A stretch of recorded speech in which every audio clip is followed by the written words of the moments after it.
to welcome you all to this third edition of the Innovation Camp, focusing on sustainable development for the Social and Creative project. So today we are going to have a very interesting set of presentations, starting from the opening from Delia Stellone from Apulia Region, coordinator of the Social and Creative, followed by a keynote from Christopher Meyer, the project officer of the Interreg Med program. Another keynote will be given by Mirna Karcen, president of the Social Innovation Lab from Croatia. And then we will have a series of good practices, success stories coming from many different countries and many different interesting experiences from Greece, Spain, Finland, and Italy.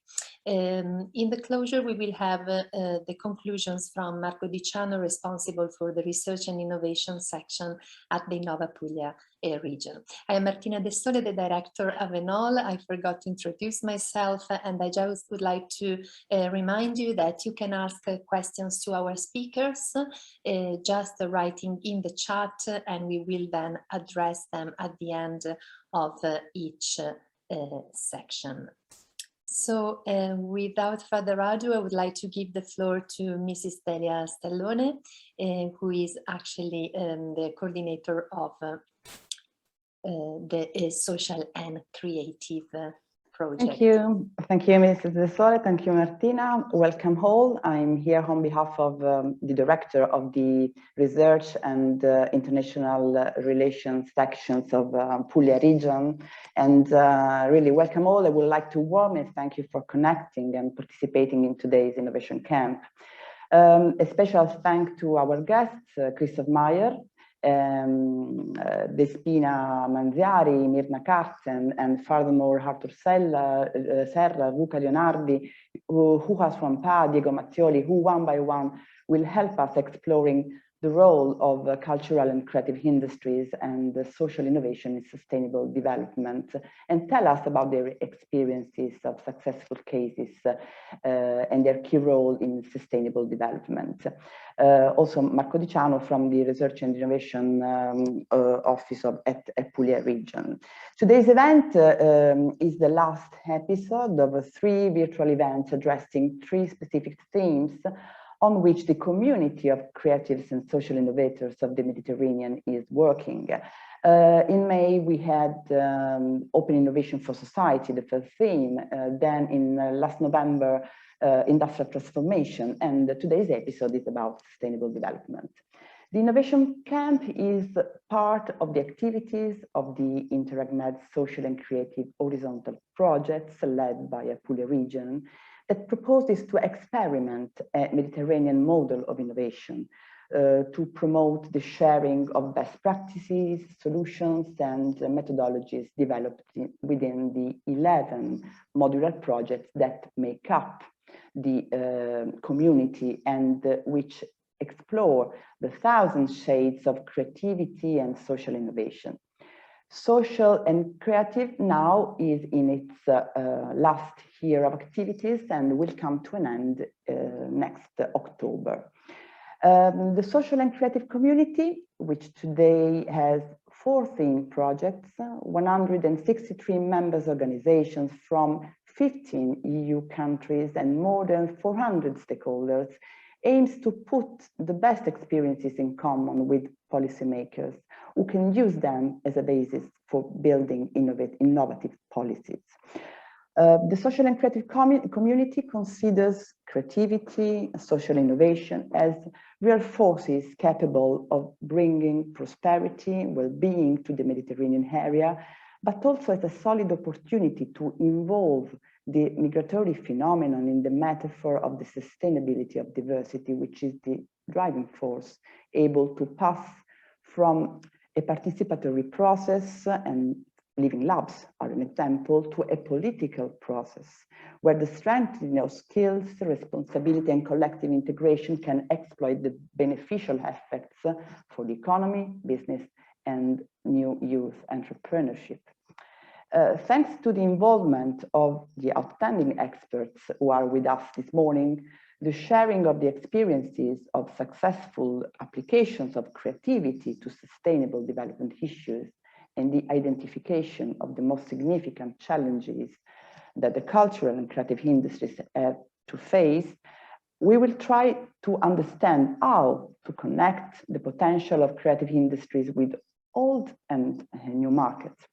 Today's third episode of the Innovation Camp will then go on in the afternoon when 3 focus groups will take place. And during these dynamic and participatory workshops, we will explore how methodologies, tools, and services designed and developed in past modular projects to tackle specific issues can support future policies in other places with similar challenges. In essence, we will try to understand the potential for these tools and methods for a greater impact and the feasibility to be adapted and implemented in other places. Our hope, last, is that in the Innovation Camp, through these 3 episodes, three thematic episodes we had organized in the framework of the social and creative community, can be an important opportunity for the stakeholders who participating in the event to learn about innovative solutions, expand their network with other professionals who are facing similar challenges, exchange experiences, and explore opportunities for the future partnership. Let me thank you again and really wish you a very fruitful discussion for today. Thank you. Thank you very much, Mrs. Tallone, Delia, for the introduction to this very productive workshop and morning. We would like to check now, ask Mirna Karzen, President of the Social Innovation Lab, to anticipate her speech. Mirna has accrued over 25 years of experience in international, regional, and local development, from her master's degree at Columbia University to her work in the United States, Croatia, and the broader Southeast Europe region. She established the Social Innovation Lab in 2011 with a goal to promote, map, and support the development of social innovation in the region. So the Social Innovation Lab has grown into an important organization providing support to social innovators, but also working in the areas of social innovation, research, education, and policy integration.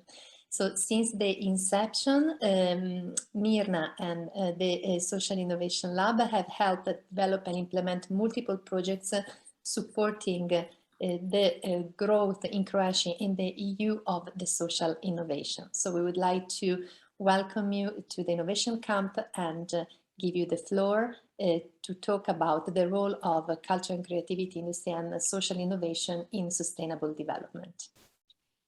Thank you. Sorry. Thank you, Martina. Thank you all, and good morning. It is my pleasure to be here. Thank you, Enol, and my dear friend, colleague Monica, also for inviting me to be here today. I should have made my bio shorter. But without further ado, I will share the screen and start my culture and creative industries and social innovation in sustainable development. It's quite a challenging topic, I have to say, and because each concept is really complex, but putting it together, it made me think how to link it in a meaningful way. So I hope I was successful, and you will be the judge at the end of my presentation. I will ask a few questions also, so just to make it more interactive and so we don't fall asleep. It's going to be a little bit longer presentation. The key question today is, again, it's a mouthful. How can social innovation help in co-creating new solutions and contribute to more resilient culture and creative industries? And on the other side, how can culture and creative industries help achieve the sustainable development goals? Quite a challenge. But first, although I know the answer, how many of you are familiar with social innovation? You can use the emoji just to kind of start with a little interaction. This will be a bit of a refresher course. I will start with the short creative economy or culture and creative industry sector. It is critical to the sustainable development agenda. It stimulates innovation, diversification, and it's an important factor in the services sector, support entrepreneurship, and contribute to cultural diversity. Culture, creativity, and cultural heritage can also play an important role in reducing the risks of pandemics, disasters, precisely because of their cultural, historical, and social values and tradition which is built within communities. It's also creating resilience of communities and societies, as well as resilience of culture and creative industries. How? Through a shift towards national, but even more local identity, also through co-creation and community involvement, through storytelling, interpretation of cultural heritage and local traditions, cooperation with the business, entrepreneurial sector in creative industries. The photo on the right is actually one of my favorite photos. We had a devastating earthquake in Zagreb, Croatia 2 years ago, in the midst of the pandemic. Mirna, we cannot see the presentation. YouTube channel and not the presentation. Now, from social innovation to culture and creative industries, and I'm just going to go through it. So the photo that I was talking about is the photo of a climbing community of volunteers who, after the city failed to act after the devastating earthquake, the community came together and was helping citizens. During the pandemics, creative industries were badly hit by the pandemic, by the crisis over the years. But they were actually able to, and they demonstrated that as a sector, they were inclusive and agile and developing new digital forms and products and services much quicker than any other sector. Examples are many. We all are now exploring museums and virtual tours. The UNESCO has also created a platform for intangible heritage and storytelling. The Resiliart, the global movement on resilient artists and culture. In Croatia, a new platform for the exchange of stories and experiences in tourism was built and launched, and it's really gaining its visibility and popularity. There are many cultural events online. There are cultural hackathons. There's a virtual tours of Casanova as one of the examples of virtual cultural experiences. It really all demonstrates that the culture and creative industries and entrepreneurs are critical in creative such experiences. But a question for you, what do you think? Is creativity more important for innovation or innovation for creativity? Some answer in the chat that say both. The both. Okay. Well, actually, some are saying that creativity is not, it's a starting point for innovation, but innovation is not that important for creativity. So it's a subjective opinion. That creativity is the leader, that we are still creativity for innovation, and it's a circular process. And actually, a definition is creativity for innovation. For innovation, exactly. It is a starting point for innovation.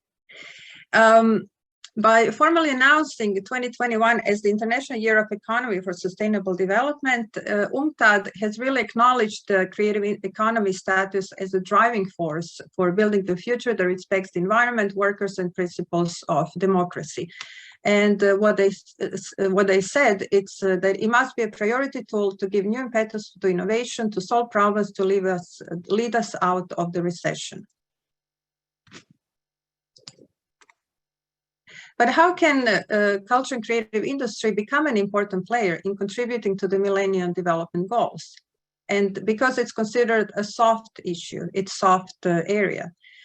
By supporting entrepreneurs, by encouraging micro, small, and medium enterprises, by the commitment from all stakeholders, through the providing incentives for private funding, that is not limited just on the addressing the negative effects on society, but also direct and tangible achievements and successes on for the society and the environment.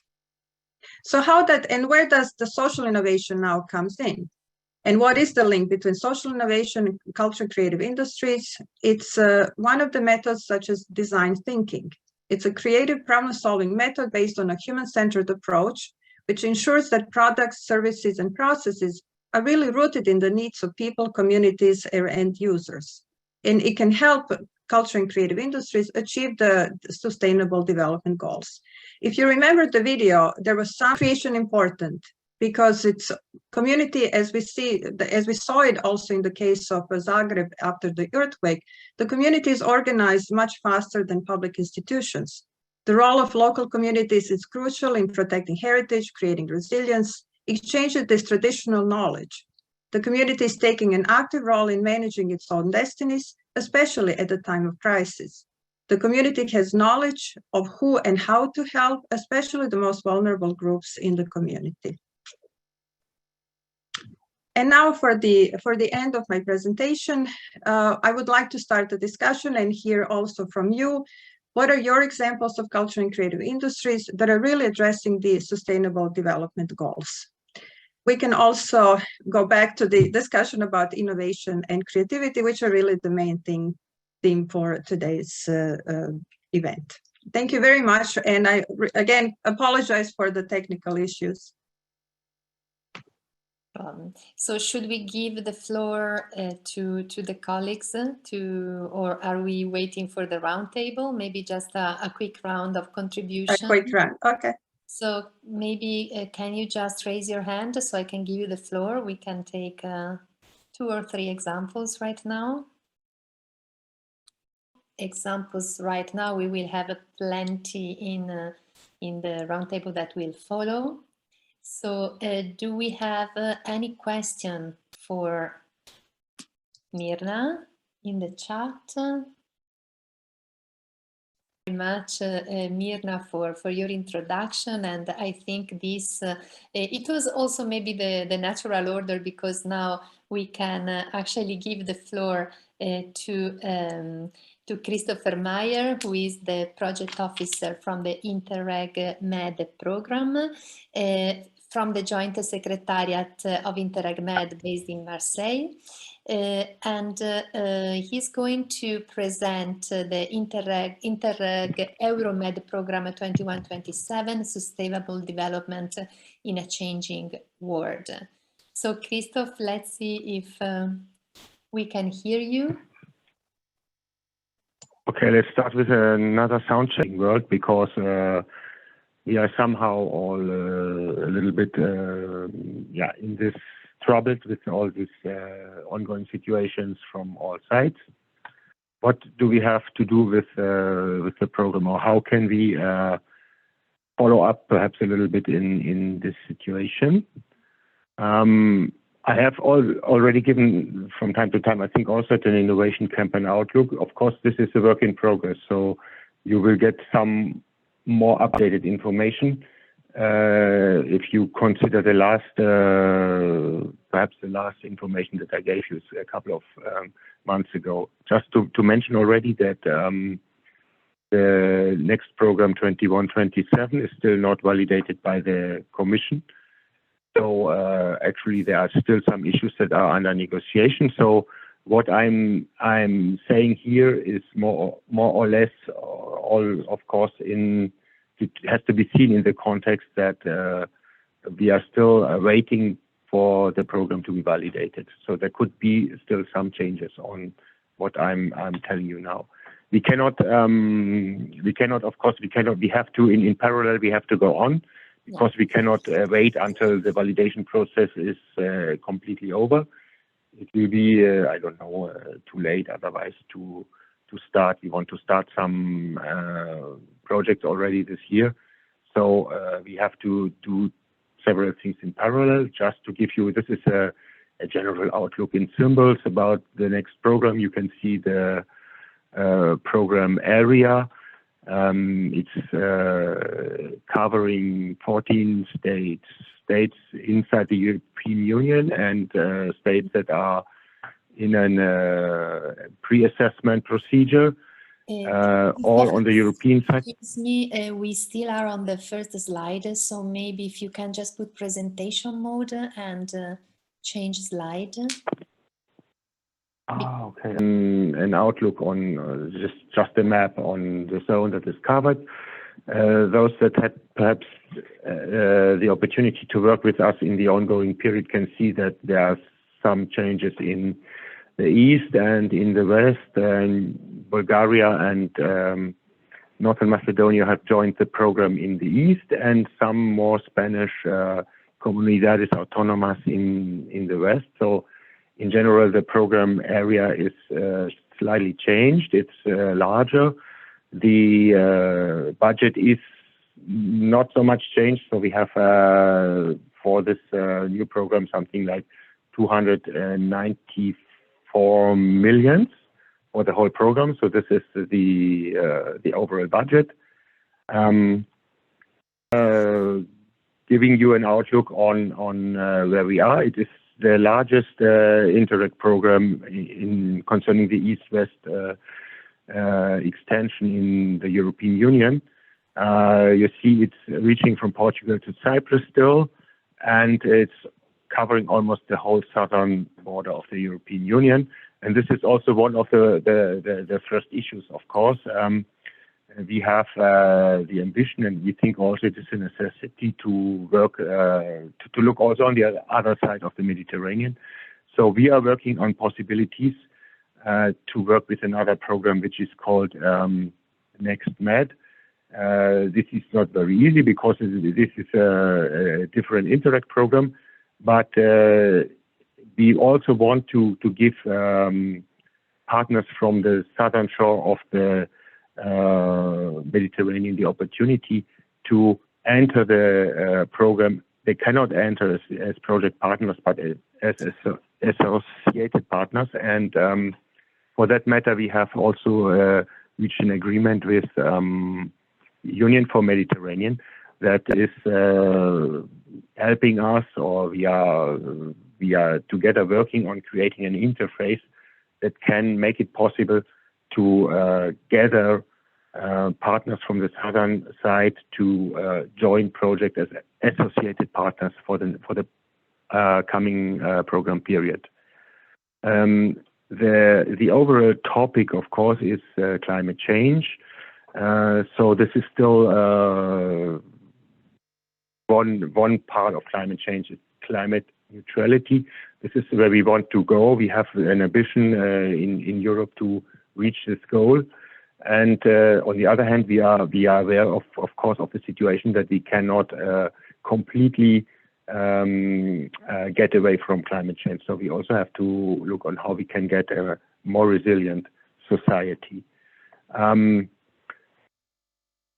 What we can do from the program side is to work together, because we think we have to it has to be a joint approach. So we have to gather forces from all sides. So we don't want to be only on our program side to work.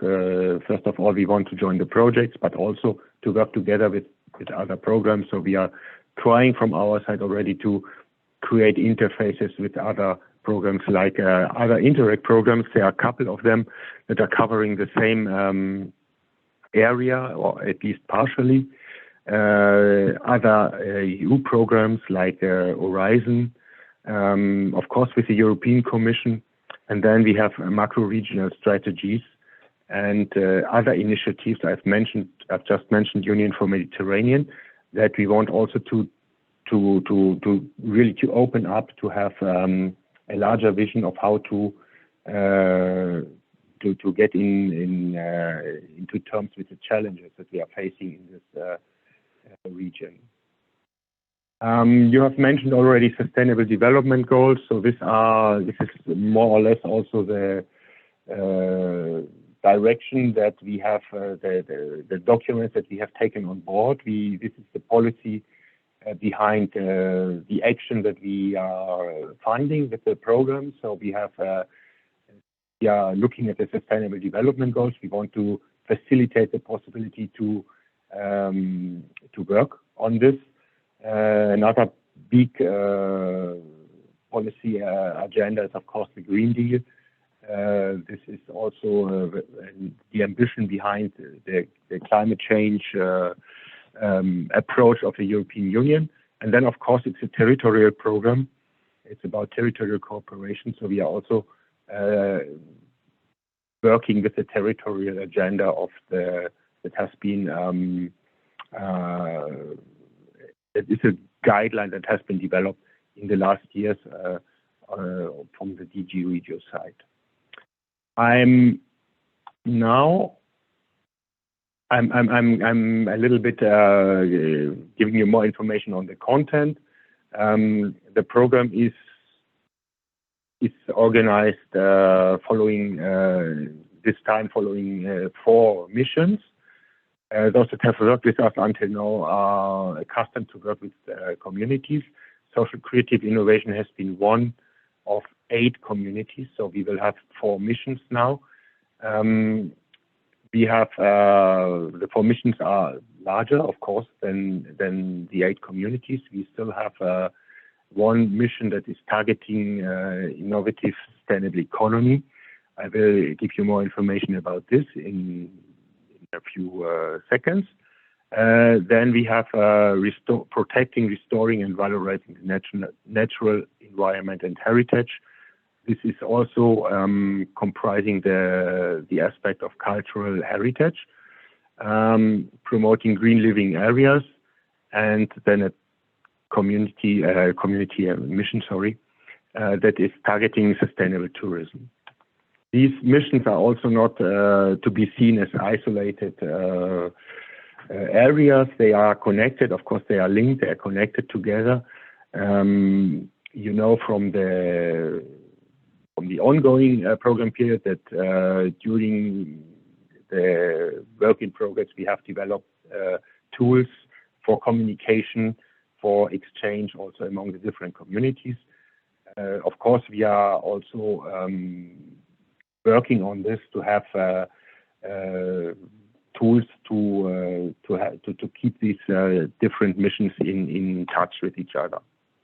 I don't want to take too much time, but just to give you an outlook on how we are expecting to work within this mission. So what is possible, especially in these missions. So the first one is probably the one that is taking up a lot of topics that have been dealt with the social creative community during the ongoing period.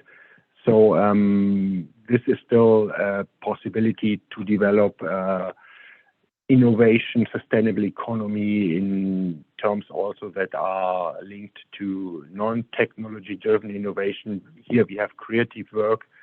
Then we have organizational patterns, as this is where we could perhaps see public procurement in the future.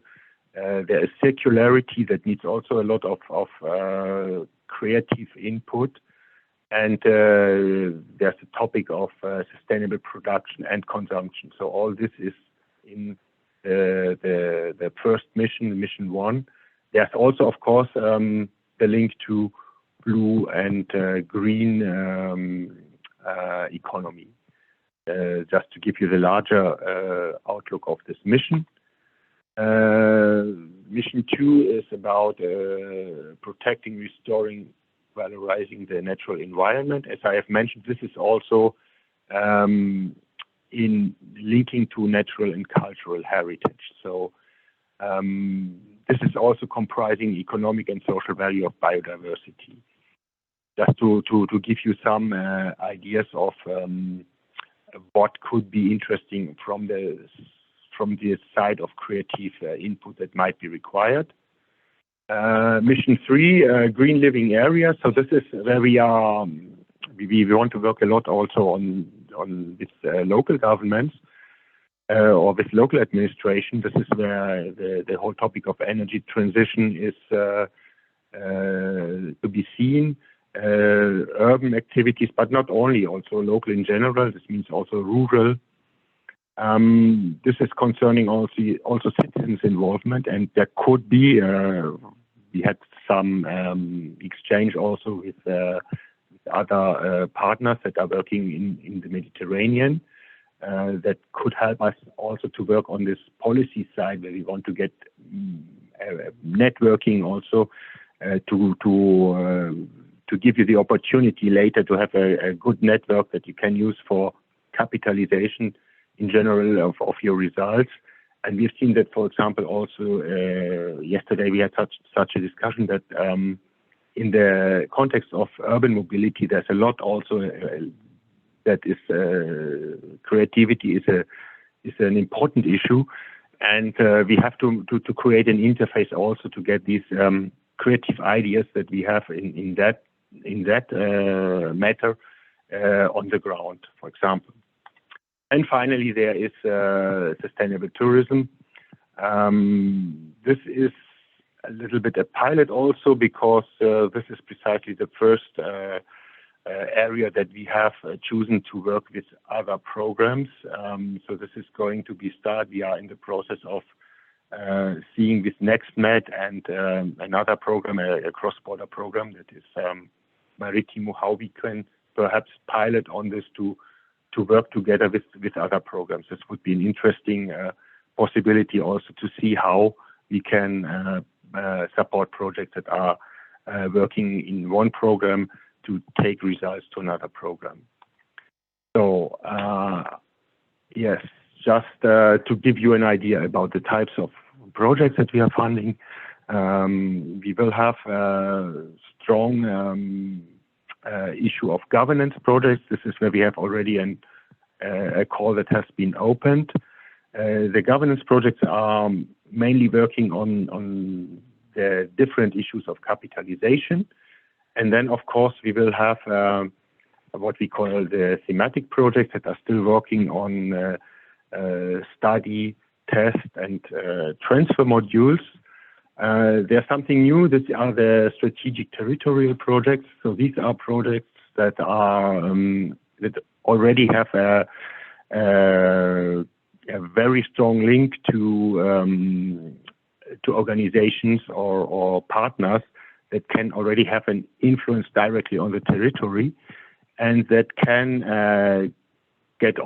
grow all the way from taking up challenges to solutions. So this is where we want to have on certain functional areas where we want to have a specific project approach. And that means also that you have to have the partners on board. This is that can already have directly an impact on the territory. So this is this idea. This type of project is going to be open next year. Okay, I will have a timeline anyway. Just one word concerning the so-called result amplification strategy. This is concerning everything that previously has been summarized under capitalization. So what I want to tell you is that there are more partners working on capitalization, and capitalization is more specific. So there is an issue that is concerning, of course, communication. This is very linked. And then we have already during this program period, we have worked on different issues as transfer and mainstreaming. And this is going to be developed by in a larger community where we want to have on one side to the governance projects to work. On the other side, of course, inside the thematic projects, there are specific projects working on specific issues for capitalization or for transfer and mainstreaming. And we also want to have a link with the national contact points and the managing authority. The governance projects themselves, they are working with policy stakeholders. I've mentioned some, Union for Mediterranean, for example, or WestMed. We are working on this also to have a good network on that side. So just to conclude, to give you an outlook on where we are standing, I'm reminding again that this is still under validation. So there could be some issues from the Commission. So we will have an opening probably probably we have an opening already on governance projects that is ongoing until May. And we will probably then have, during the summer, an opening for the second call that will target thematic projects. Okay, so that's a quick run through what I can tell you about from the program side of perhaps if there will be some exchange, you will see. Thank you. Thank you very much, Christoph, for this very thorough presentation. We have a couple of questions. One, it is Arthur Serra asking if you include the digital transition also in the Euromed program or only in the Green Deal, because there is a green demand of digital jobs in the Med that are not fulfilled. So, digital transition. Yes, this is.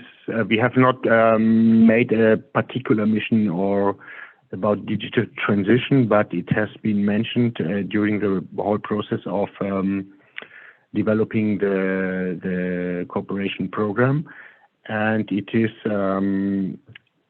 of course, it is linked to innovation, but it can also be linked to the other missions. If there is a particular topic, it can be topic-based, or it can be more or less covered by innovation under the.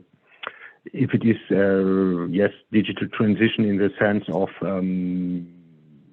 data itself, to put it that way. Okay. Thank you very much. And then Julia Cunha is actually asking, it looks like there is a strong framework to work on social innovation projects, but how many projects are ongoing? Are they all top-down oriented, led by government, private companies, or are they sometimes pushed by the community, in your knowledge? Ongoing projects now. Yes. Because okay, this is the program that we are scheduling. So for the next program period, concerning ongoing projects, actually we never have really had an from all the analysis that we have done, we have never done really an analysis in that sense that we are looking at them. Are they top down or are they bottom up? So would perhaps be interesting, but. Of course, we have both. We have top-down approaches, of course, where we are looking at we have a policy strategy behind, and we have to do something. But we have also different projects that are working. For example, cities. You probably from our ongoing horizontal projects now know probably better than myself. There has been bottom up, as far as I remember, there have been bottom up approaches, for example, by Creative or by projects like Prominent that has also been working with communities on the ground. Mm-hmm. But probably the colleagues from Marco or somebody can give a better, or Dalia can give a better outlook on the issues. Yeah. Thank you, Christoph. Another question is, as creativity is a crucial element for innovation for sustainability, what specific role do you think cultural industries creative and cultural industries can play? I don't think there's one specific role. I think I've also tried to develop. There is it is required as almost as a kind of fuel for many approaches. So this is also why I want to guide you to not only to one mission or to one action in one mission or one activity, but also to have a look on what could be done on the different sides. Because actually, for example, yesterday we have discovered, as I have mentioned, that in the set of urban mobility, there's a lot of companies, small companies that are working on very, very innovative or creative solutions. We have seen this even for the ongoing 7 years. Our cities have changed very much in that matter. We have different forms of mobility that 7 years ago probably have not existed, and there's much more out there. And the role of the program is also to bring this to work with this. So this is just one example. So I think there's a lot of need to bring creative solutions all over the program. Mm-hmm, mm-hmm. And I've noticed that you were mentioning many times the quadruple helix in the presentations, and as you know, this is really the core mission of the Living Labs as well, to involve all the quadruple helix. Is there any clear outspoken mention of the Living Labs in the calls, in the topics, or it is more an intuitive? Well, this is, for my, as I see it, the Living Labs are one of the tools to develop the different actions or the different projects. So this is, as many others, of course, this is afterwards something to if you have a project idea, to work with the Living Lab to get to have a certain result. So this is how I understand it, or I'm mistaking you correctly. I was saying this because throughout Horizon Europe, actually, Living Labs are really mentioned and as a suggested methodology for many, many projects. So that's why I was just thinking if there is this, clear mentioning of the methodology also in the Euromed program. Sorry. We have also another, I don't know if it's a question or a statement from Sonsole San Romana, who says that the terms of reference for the call for projects proposal also specify the kind of institution that can lead and partner in the project. So there is a specification. Yes. Well, these two calls that I have presented roughly, they are, of course, the nature is very different. So the first one that is now open on governance, this is not this is a particular kind of governance. So this is program governance that we are talking about. So those that are working with us within the community of horizontal projects, they know what is meant. So this is really where we are working also from the program side very closely on the edge between policy and program. Then, of course, there's a whole issue of governance that is linked to thematic or planning issues. That is, but this type of governance has to be taken up by the thematic projects. And this is the need also to specify why we need for some goals, for some why we need specific partners. So this is why, for example, for this governance call, we have specified that we want to work with a particular type of partners. This will be for the thematic call, the second call that will target thematic projects. It will be, of course, this will be much more open because the issue is much larger in general. Okay, thank you, Christoph. The comment refers to how many top-down or community-led projects. Okay, thank you, Christoph. So I think we have time just for one more question. We are perfectly in time. Is there going to be, by any chance, a possibility of re-granting in the new calls? I know it's not practicable. It actually was introduced in Horizon 2020 call for design enabling innovation. It is a great way to support creation of social innovation and CCI creation in Living Labs incubator. So re-granting, you mean? Yeah, I don't understand. What topics, is it? I guess. if because sorry, I've not understood properly. What is the small grants, maybe as a follow-up to grants, small grants. Okay. Now I understand. Thanks. No, we don't have these small grants. This is I know some Interreg projects are also working with small grants, but this is for that program. It has been decided as we are a transnational program and working also on a very large scale. We are not, this needs also particular requirements from the financial handling side, that this is not one of the issues that can be handled by the Euromed, by the future Euromed program.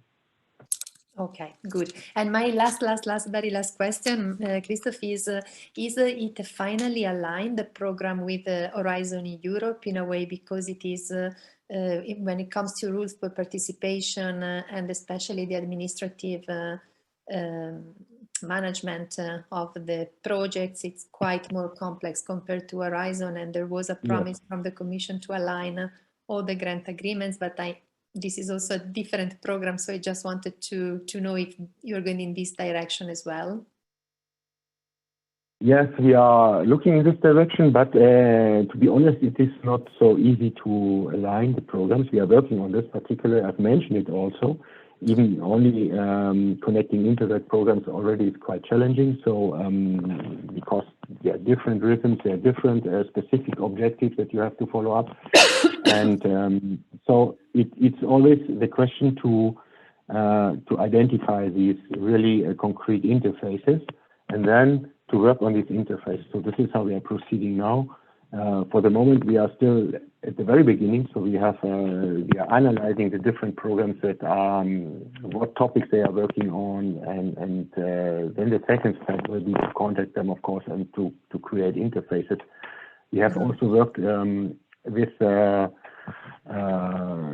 organization that is in the Mediterranean, very much working with Horizon projects. So we have actually two. We have EIT, for example, and the other one was Prisma, I think. Yes. Yeah. And so we are trying now from our side what we can do to identify interfaces, to see how we can perhaps pool for different ideas, or just also to communicate about issues that, first of all, about calls that could be complementary and things like this, very, very basic things. And also to work on the topic of results, where we can already see what results have been done on one side and how it can be continued on the other side, to take it up from one program to the next. So this is what we try from our side. Thank you very much, Christoph, and thank you also for bearing with us through the technical difficulties, and thank you for replying to all our questions. Now we are still perfectly in time to open the second part of our innovation camp, where we are going to having a roundup of success stories. We will have 5 interesting projects, one after the others. So the suggestion is that maybe we will have all of the presentations, and then we will ask the questions to the speakers, if you agree. So actually we will be starting with out, and we have the pleasure to have with us here Professor Panagiotis Badimis, who is a professor of medical physics, informatics, and medical education, and director of the lab of the medical physics and digital innovation in the School of Medicine in the Aristotle University of Thessaloniki, and also founder of the Thessahall Living Lab, so the active and healthy aging Living Lab in Thessaloniki. So Professor Bamidis, just a little word of introduction, and maybe we leave the floor to Despina Manziari, who is going to actually present us with the success story as a really head of communication officer for Thessahall. Thank you very much, Martina. It's a pleasure to be with you, and thanks for the kind invitation to present our activities in the Living Lab as a success story. As Despina will show in a few minutes, it has been quite a good journey, I would say, and not a very long one in the sense that we have been collaborating and organizing the Living Labs since 2013, 2014. In fact, we became associated with the European Network of Living Labs. But since then, I think it has been just expanding its activities and focusing more and more on the prospects of a Living Lab and its development. That is the quadruple helix, and sort of blend it and enhance it with different activities and different domains. At the moment, as Despina will show, we are handshaking warmly with the municipality here as well as the region in numerous activities, even beyond the core of health and well-being that our Living Lab is concentrating on. So we talk about citizen science, we talk about democracies and collaborating with the authorities as well as the industrial partners in the region to promote these notions and developments through the actual Living Lab concepts. Last but not least, I don't think that this will be mentioned in this presentation, but it's a high-level strategic plan in the university to collaborate with other groups in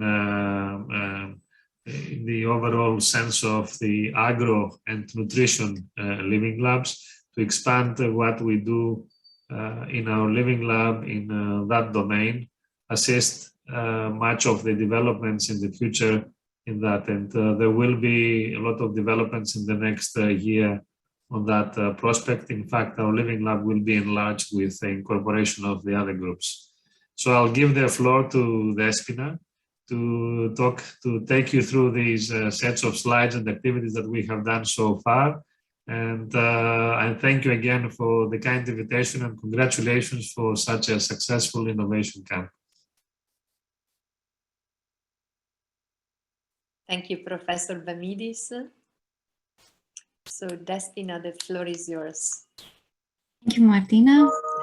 Hi all, good morning. Thank you for your kind invitation today. It's always a pleasure to collaborate with Enol and all of your kind colleagues. Let me, okay, you can confirm that you can see my screen, right? Great, okay. So continuing to what Professor Pamidis said before, the Thessaloniki Active and Healthy Aging Living Lab, or Thessahall in brief, has been established in 2014 under the governance of the Lab of Medical Physics and Digital Innovation, as part of the School of Medicine in the Aristotle University of Thessaloniki. So it's an initiative, an organization, an entity under the university premises. Our main focus is the development of technological and also non-technological innovative solutions in order to support the active and healthy aging of older adults, as well as to improve and enhance the everyday and independent living of other vulnerable groups, chronic patients, persons with mental or physical disabilities and other disorders, as well as to provide support and high quality education, both to our medical students, providing medical education programs through our postgraduate and undergraduate programs, as well as lifelong learning courses to professionals, healthcare professionals, as well as informal and formal caregivers, and the entire ecosystem here. We operate as an interconnected hub here in the regional, wider regional level of Thessaloniki and the Central Macedonia, having multiple collaborations with the entire quadruple helix actors and representatives, from patient associations up to policymakers, the municipality, the regional authorities, hospitals, research centers, etc., trying to bring them all together in every step of our research activities to collaborate and build all together effective solutions and policies to improve health, social health, mental health, physical health here at the local level, but also nationally and across our borders. As Professor Bamidis mentioned before, we have multiple collaborations through research activities with other research centers, other organizations, universities across Europe and beyond. Of course, we're very happy because we have a very close collaboration and a central role, we could say, in ENOL as one of its effective members. And we are very, very pleased because in the last 4 years, we are also leading the health and well-being action-oriented task force of ENOL. And in the last 4 years, we have also established our community of stakeholders, but we will say more things later in the following slides. Regarding our physical infrastructures, because our living lab is not only just a physical entity, but as part of our physical infrastructures, we have 3 main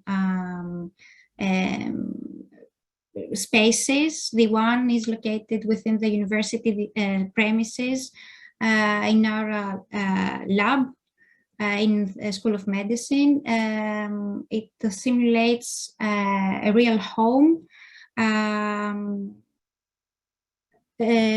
We call it the smart home, e-home, in order to simulate real life living environments, everyday living environments. We also have the Healthcare Transitions Living Lab, which is located in the University Hospital, Hippocratean University Hospital here in Thessaloniki.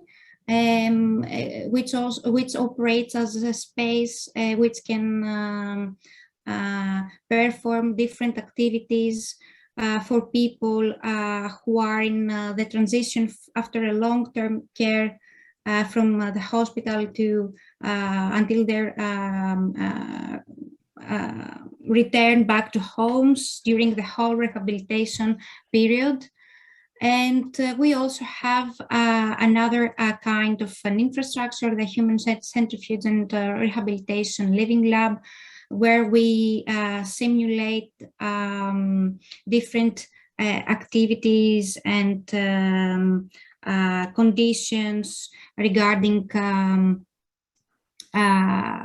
those who astronauts experience up to there in outside Earth, and how this kind of conditions with low gravity can help people to face some kind of health and mental situations.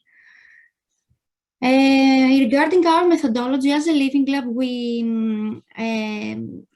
have high respect to all the values of participatory research and design, and we apply in almost all of our research activities responsible research and social innovation principles. We try to build solutions, either technological or non-technological ones, which will be interesting and useful for the society. because as we say, we might build the best solution, the best service, the best product, but if no one needs it, it will be just a perfect solution locked in a locker. So we ask from citizens and all the stakeholders here in the local university to collaborate with us in every step of the development of each solution. And this is why we have established our local community with stakeholders, with the Operation and Research Community for Independent Living. It is a group of over 100 now members, active members, people from older age groups, over 60, 65 years old, chronic patients, as well as formal and informal caregivers, their relatives, healthcare professionals, and other stakeholders here from the local ecosystem who collaborate with us to experience and find solutions for key societal challenges related to their health and well-being. And how we try to engage them and perform all these responsible research and social innovation activities. It's through their active involvement as mutual collaborators in learning by doing activities. So gatherings in order to co-design together, to think together, and validate, pilot, test any technological solutions we develop in the lab, or other kind of best practices and programs we would like to run with them. We also very often organize educational visits with a special focus to intergeneration activities. So we try to bring together citizens and especially older adults and chronic patients we work with our School of Medicine students in order to exchange experiences and our students to understand the real needs and to build on the real needs of the city and its citizens. We also try to increase awareness outside of the university and the Living Lab, and to cultivate the culture within our ecosystem of what participatory research means, what is its value for the society and also for research. So we try to collaborate also with organizations from the city in order to have joint cultural and entertaining events in museums, outside in open spaces, in the concert hall, trying to build the city, to open their doors and welcome citizens and researchers together in their premises. And as part of our aim to increase the impact of responsible research is also these common cause events that we collaboratively organize and run with some special stakeholder groups outside in the city, in order to create and raise the awareness and break the social exclusion walls that in many cases exist for some kind of people who experience some chronic diseases, and to limit this cultural stigma, as we call it. Another Desmina, just to let you know, you have 2 minutes. Yes, Okay. As part of this of our activities is also some kind of seasonal events in order to tighten our bonds with our ecosystem and stakeholders. But all this stopped a little bit abruptly because of the COVID. But we found out the ways to run and continue our activities online. Another bunch of social innovation activities we run, it's outside in the city and through the establishment of our urban living lab. That means that we go out in the city and we try to collaborate with the local communities in order to solve key societal challenges that our city and our citizens face. It is how we call it a huge experimentation playground, the whole city, in order to experiment for our citizens and with our citizens and find concrete and sustainable solutions together. What we do now, currently do now, within the Urbanom project, trying to find solutions to mitigate the impact that the environmental impact has to our health. That was the bright idea of this was the Partnership Experience project that we ran 2 years ago outside in the city, transforming abandoned areas into green spaces with our citizens, working as an alternative research group. And the grandfather, the grandparent of this idea was what we did in 2017, trying to bring together Parkinson's disease patients with students in order to understand mutually and exchange information and experience mutually, and to build upon the needs of this specific group of people some solutions. We are currently trying through the Vitalize project under the project coordination of ENOL to harmonize what living labs in the health and well-being domain try to do, and to harmonize all the processes, to open all the infrastructure so as to build on open access, open innovation, except for social innovation and responsible research that we are currently running. And we will have several open calls for researchers. The one is currently open, so we will share some information with you in the chat. And while one of our last recent initiatives is to see how all these open innovation, open research methodologies and approaches of living labs can be applied in the EU Cancer Mission initiative, and the aims that have been set by the European Commission to standardize the patient involvement in research and innovation for cancer in the future years. And this is part of our Life Jobs event. All these things and even more things are summarized in our involvement in the City Science initiative by the European JRC,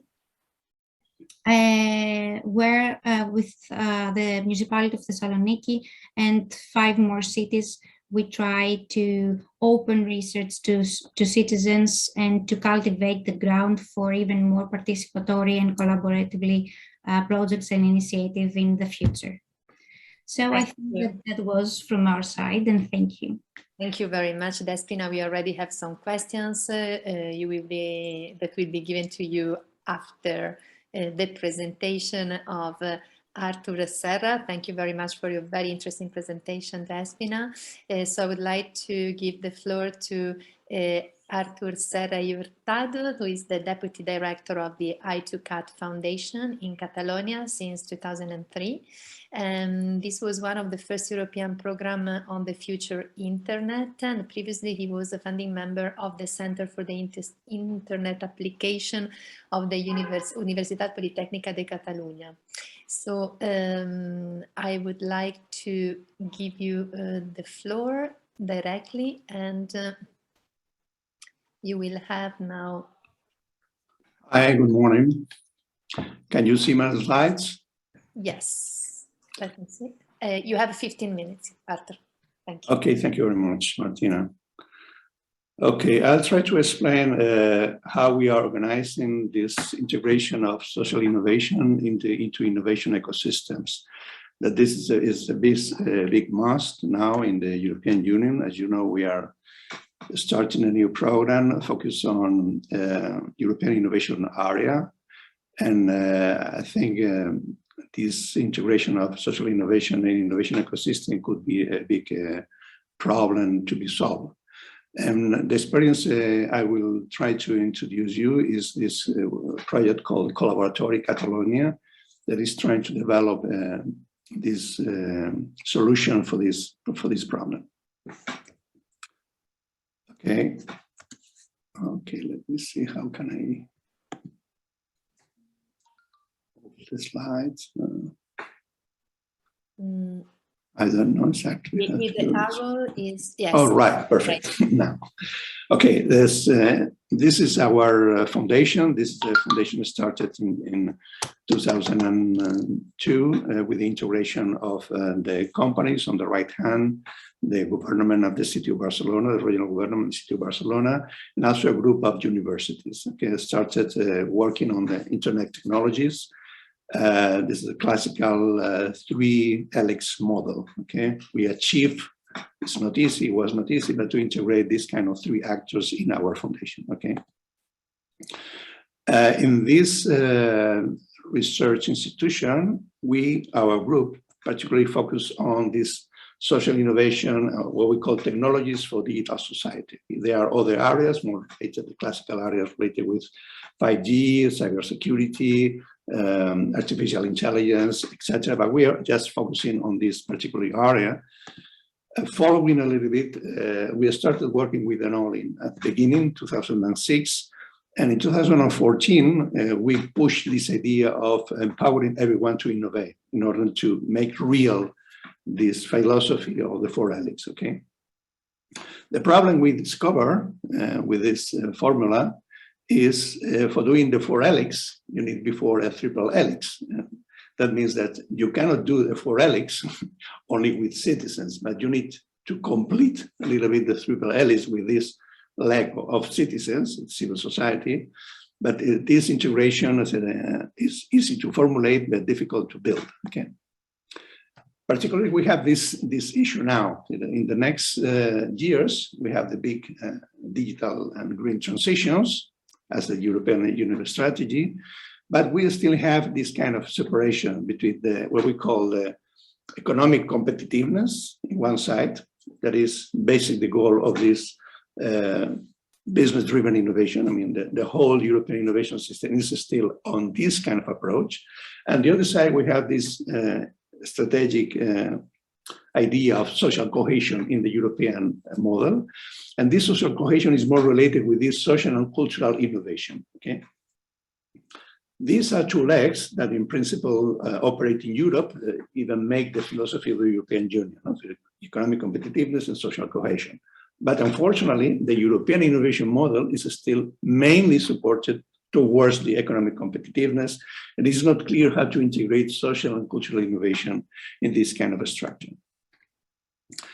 As I mentioned before, we have this enormous challenge to develop from the European research area to European innovation area, with enormous social engagement in this kind of digital and green transition. Without this kind of engagement, it will not be possible to develop this kind of transitions. And that is concentrated in this idea of European innovation ecosystem, how to build these European innovation ecosystems. And then in 2018, we started this project with the regional government of Catalonia, because we have these 2 worlds in the region of Catalonia. In one side, you have this business innovation driven, in the classical triple helix. In a big part, I2CAT Foundation is still focused on this collaboration between governments, companies, and universities. But in the other side, you have an explosion of social innovation projects, more of them connected with members even of Enol, like for example, the City Lab, the Citizens Laboratory in Cornellà. You have also the Fundación Épica. You have also the Bibliolabs, I think the Library Living Labs. But also you have this community of Fab Labs and co-working spaces, citizen science, etc., vocational training, innovation projects. We have a real enormous, but it's not clear how to connect both. And this is, for us, is the goal of the Collaboratori Catalonia. This is our research team, a blended team between the regional government responsible, but also different engineers and social scientists from our group. And we just started to develop this project in 2018, before the COVID. And we started this project in the southern part of Catalonia, not in the Barcelona metropolitan area, but just in the southern part. I would say that the less economic developed part, trying to connect the regional universities, different industrial clusters with this community of Fab Labs, social innovation lab, vocational training labs. And that works very well. In fact, it was so success that inspired the continuation of this project of Collaboratori in the next region of Catalonia. That was the presentation in 2020 of this project. And we established a little bit this kind of tacit collab protocol. There are mainly 5 points. First, the idea of universal innovation ecosystems. We want to develop empower every citizen to innovate. We should envision a little bit an innovation ecosystem really integrative with the different elements of society. Second, a peer-to-peer relationship between the two kinds of innovation, business-driven innovation and social and cultural innovation. And this is not easy, how to establish a peer-to-peer relationship between these kind of actors. Third, a project-oriented agenda. If we collaborate, we need to envision and develop new kind of projects that blend together these actors. Four, a common governance structure, institutional and operational. That means that in the board of these kind of projects are also governments, universities, but also civil society organization in a peer-to-peer basis. And five, share funding contribution. Everyone innovates, everyone contributes. This is another important thing. You can contribute by funding, you contribute by giving hours to this project by free. You can give him materials, things, but everyone can contribute to collaborate in this kind of model. The idea that we developed is a distributed model of innovation, because this collaboration between social innovation and business innovation is related also with the territory inequalities. There is a lot of concentration of big triple helix institutions in the city and the metropolitan of Barcelona, but in the rest of the territory, there is plenty of more easy connection of these kind of actors because they don't have this kind of super power of the triple helix. And we explore this territorial distributed system, and I think it's a good experience because we are learning a lot of them.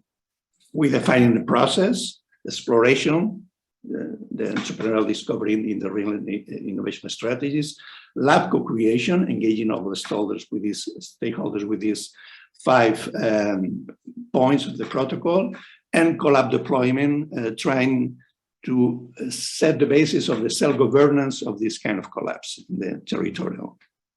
Initially it was territorial. Then we developed these 5 projects in this collaboratory, co-creation and collaboratory, supporting emerging projects, dealing with how engage the citizen in this project, how to support these collaboratories with a digital platform that was very useful because of the COVID. Even during the COVID, we continued to develop this kind of project. And finally, giving notice and develop a good communication policies.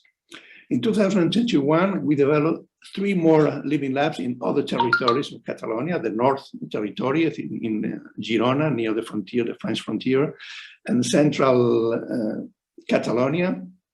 And we developed the same kind of experience we developed in the southern Catalonia with very good results. Finally, we're beginning to discover that in different collabs, there were 2 main interests. One was the health and the living labs related with the well-being. COVID make a lot of stress on this kind of topic. But the second was in relation with vocational training. As you know, the European Commission recommends use the DESI, digital economy and society index to measure the advance of digital and society economy in the nations. We adopted this indicator for the regional in Catalonia. We discovered there was a lot of demand of digital specialists not covered by the professional and educational institutions. And we're beginning to work with vocational training, trying to transfer digital knowledge from the I2CAT Foundation from this secondary and vocational training school.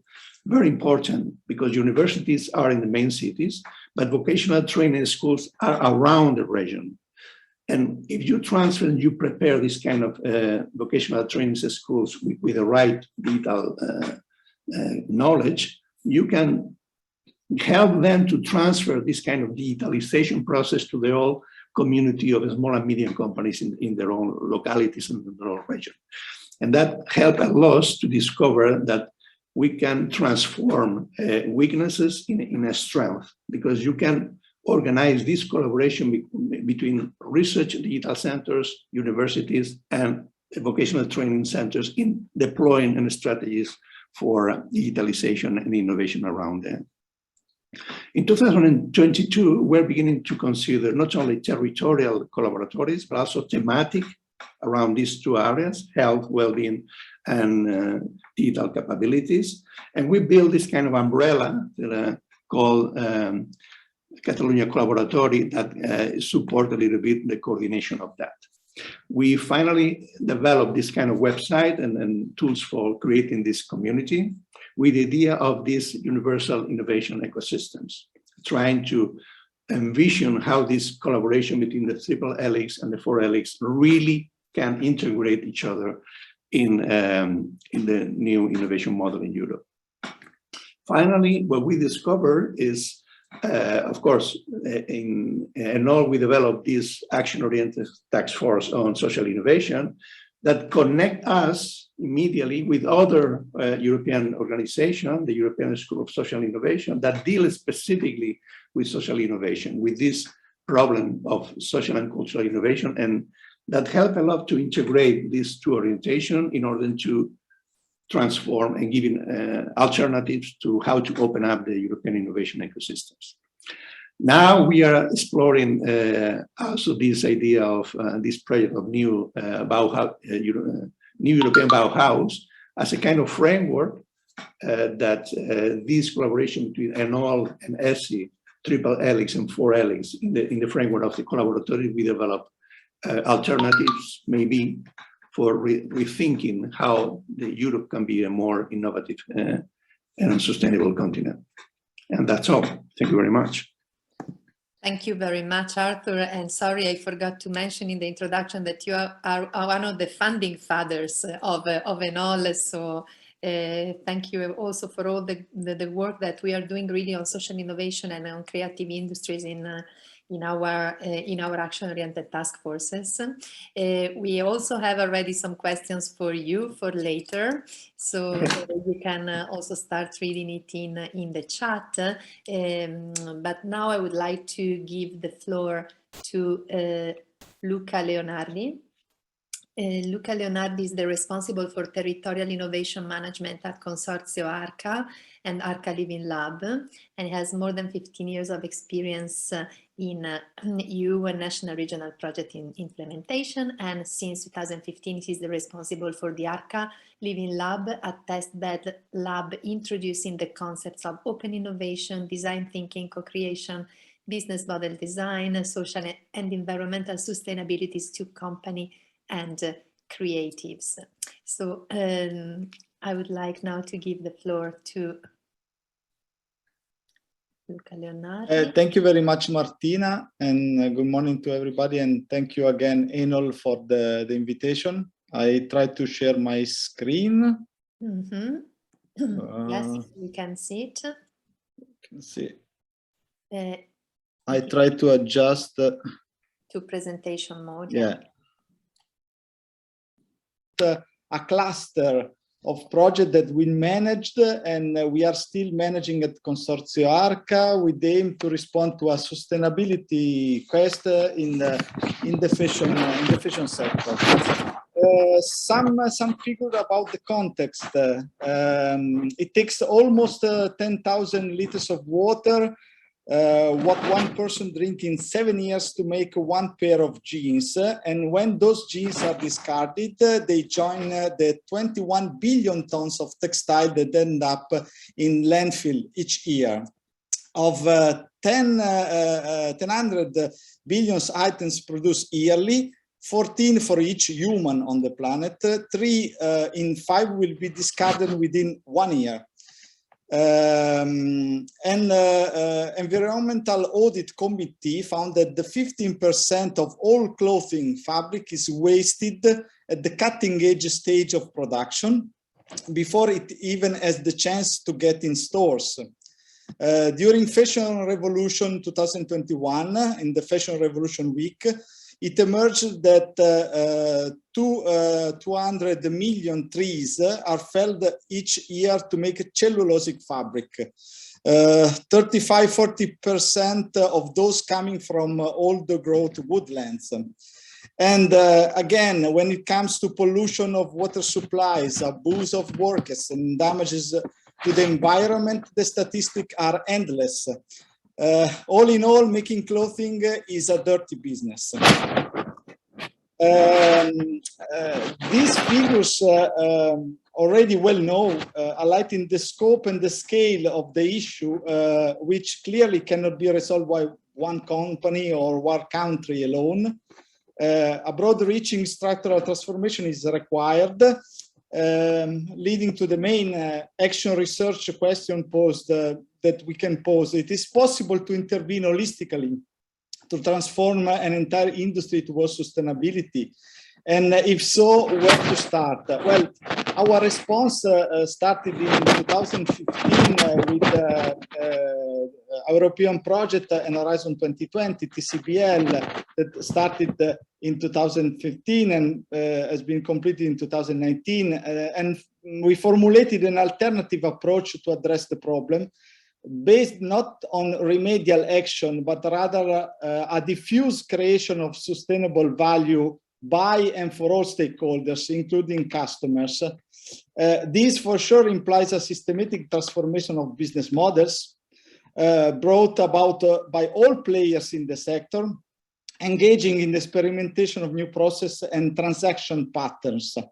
TCBL addresses to smaller, pre-existing European companies, and we try to envision a transformational process for them, and in particular sharing values and goal together, and reducing the risk of exploring new suppliers, new clients, and new markets. So the basic concept of TCBL was the creation of a lab that sometimes was more closer to a living lab, sometimes more closer to a maker space, and so on, and create a big network with all other labs spread all over Europe and beyond, and engage with the local textile and clothing companies to understand the potential by developing a new sustainable business model.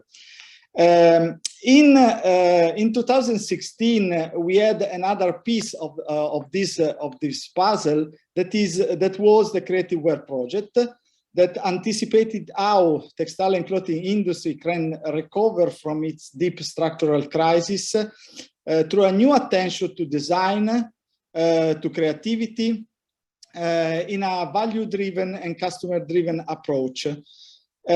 We create 5 creative hubs or labs, if we can keep on saying the same name, brought in together artists, designers, creatives, from making them working and interaction with small and medium enterprises in Italy, Spain, Slovenia, and Greece.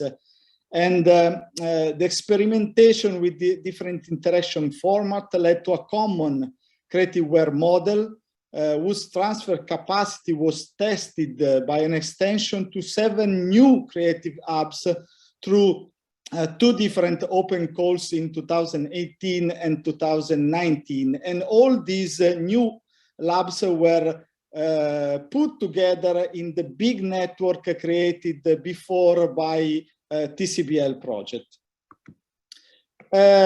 These are 2 other pieces of the puzzle.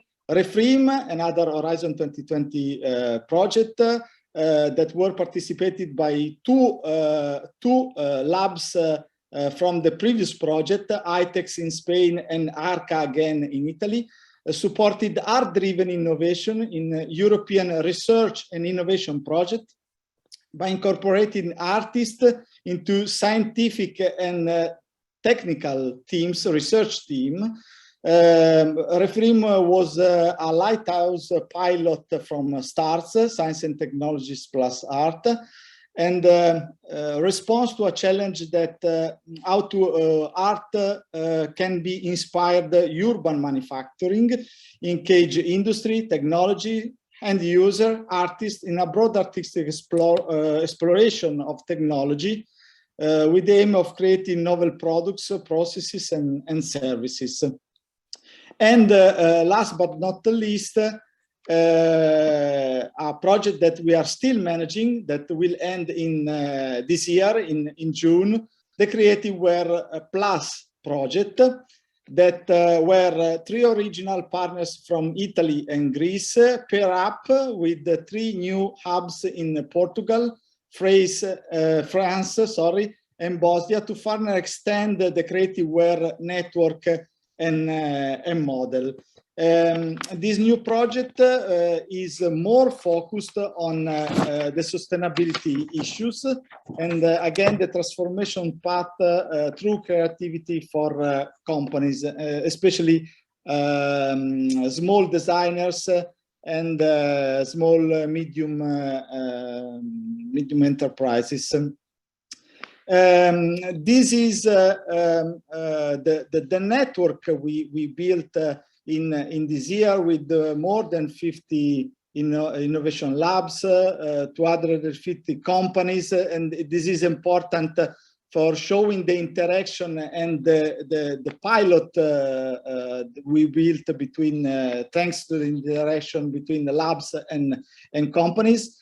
We had also 1 new lab from the REFRIM project, that is the textile prototyping lab in Berlin, that is hosted by Fraunhofer Institute, a microelectronic institute, and the new Creativeware Plus hubs of the new project. This is an overview of the collaborative project we did, divided by scaling up and scaling down with the short runs, TCBL Cafe, project that dealt with the rediscovery of transition through digital heritage, or something more disruptive like dying with bacteria and so on. And for sure, the green one, the green side of the collaborative project about a more eco-friendly production and the use of natural, more sustainable natural fibers. Here are some example. Creation of biopolymer at Centex Bell, one of our labs.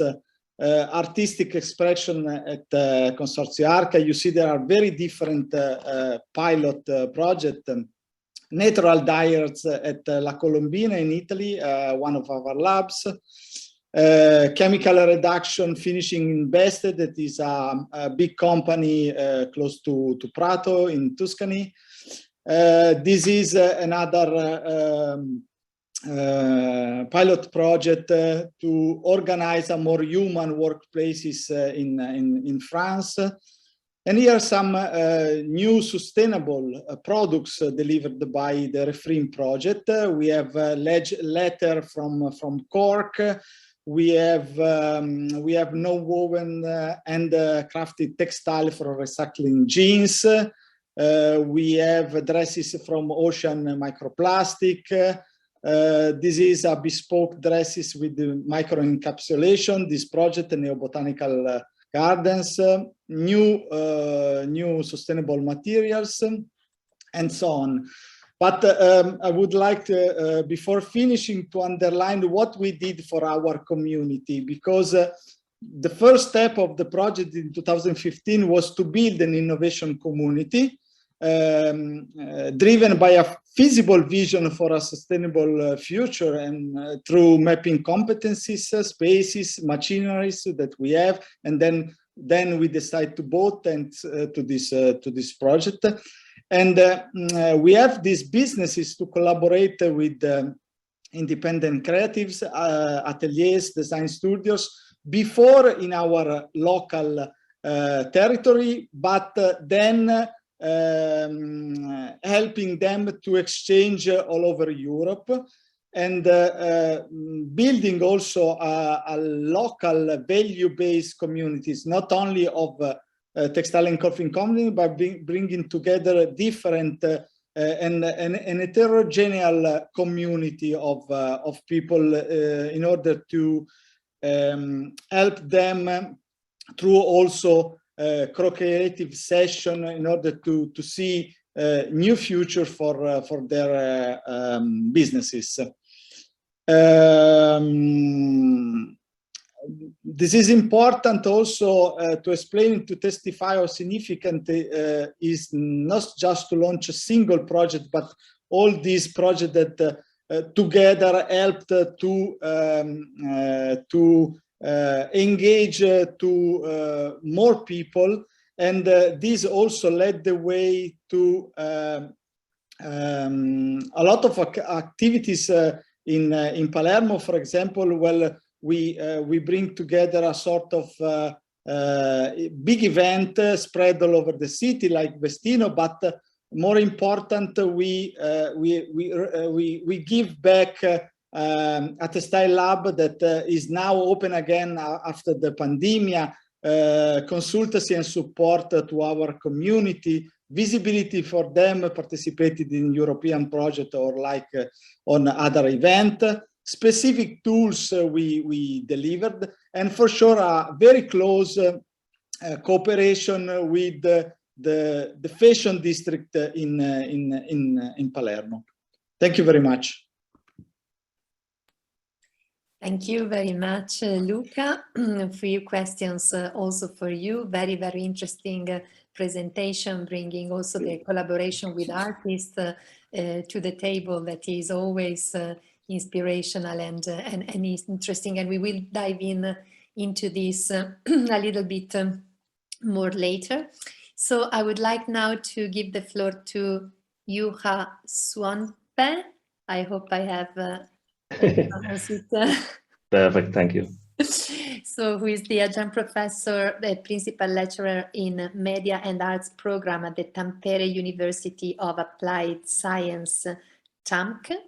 And you are working also as principal lecturer of visual culture in the international degree program in Media and Arts, and also as a head of a fine art department and fine art degree program. So we are really looking forward to hear from for your experience and your success story. You have 15 minutes. Thank you, Martina, and hello to you all wherever you are. Greetings from Finland. This is taken 15 minutes ago from the window of the university. So we are living through strange times. At the same time, of course, we do have IPCC report just recently published. 3,675 words trying to explain what's coming. Who has read this? Only few images can make the same. And we are living now in a very, very, as we all know, through times, what will be part of the history in our lifetime. An art installation of 109 baby carriers were in Lille in March 22.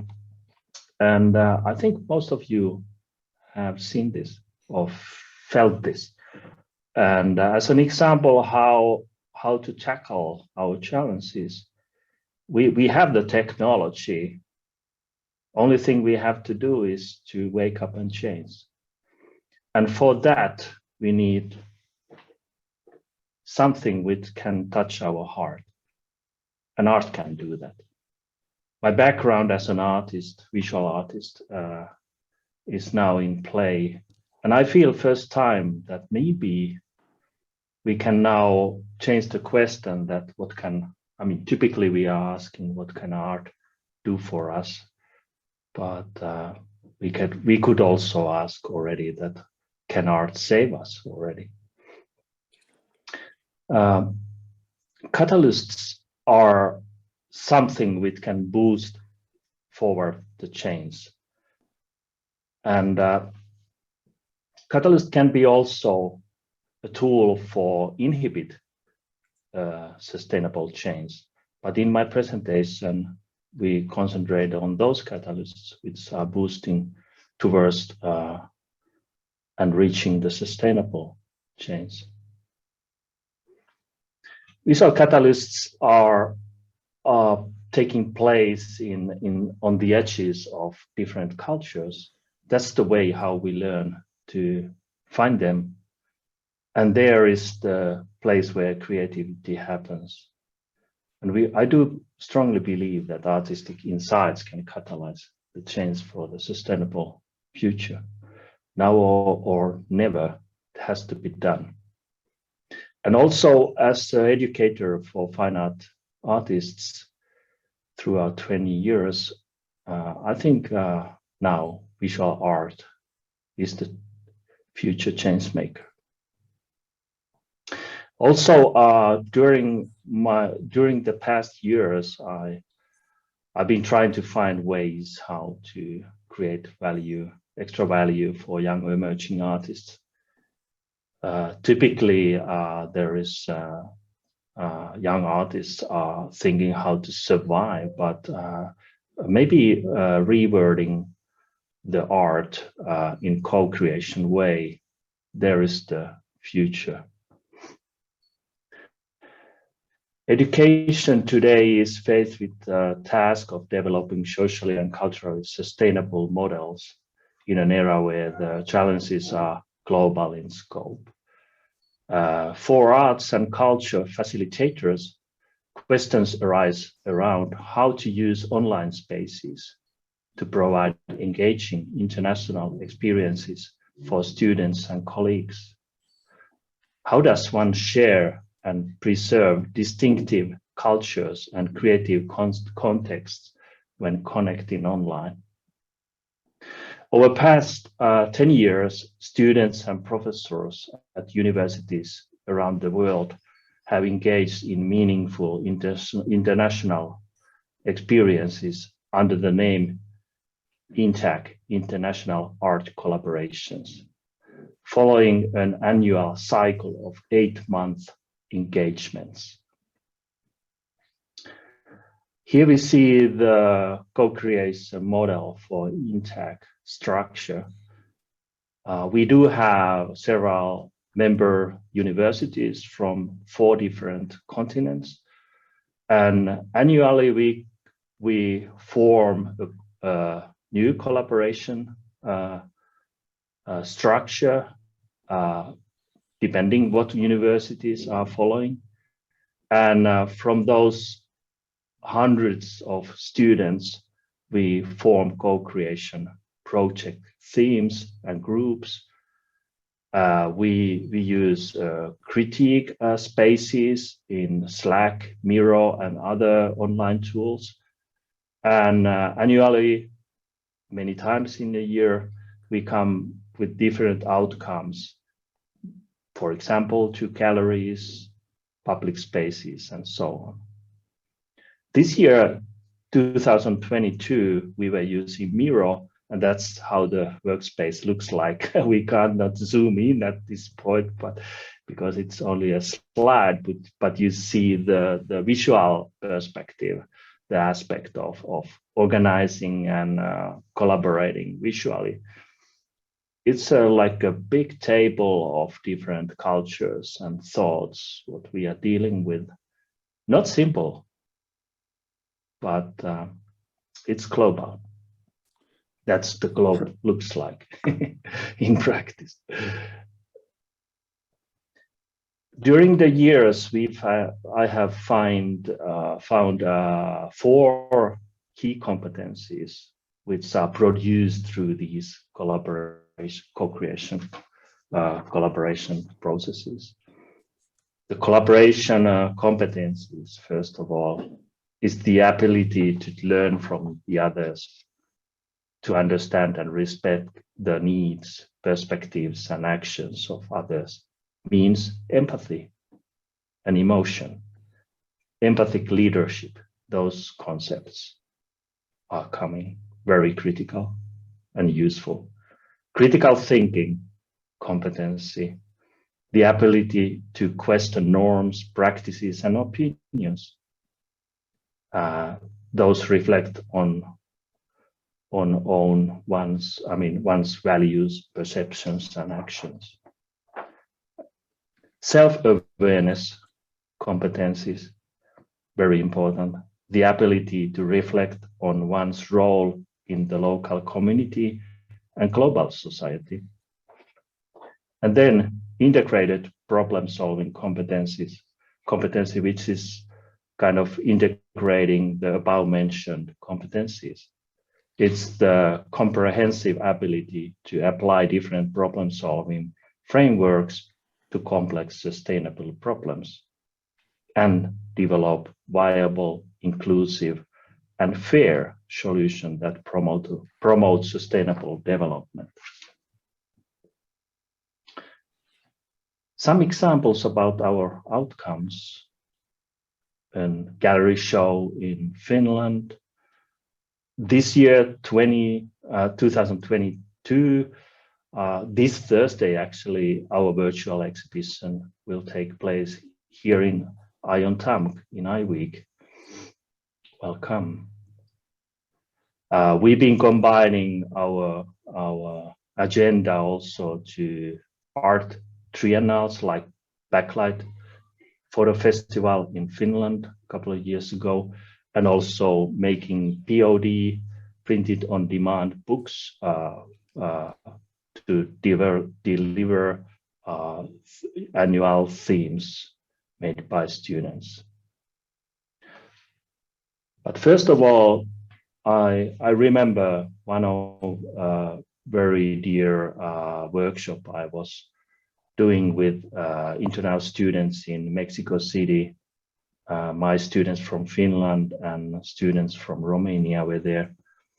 And I was promoting their theme about circular economy, realizing that before those fancy ideas what we are promoting strongly here in Finland, of course, I realized that very basic social needs, gender equality, feeling safety, social justice, they are laying there in the basis of our needs.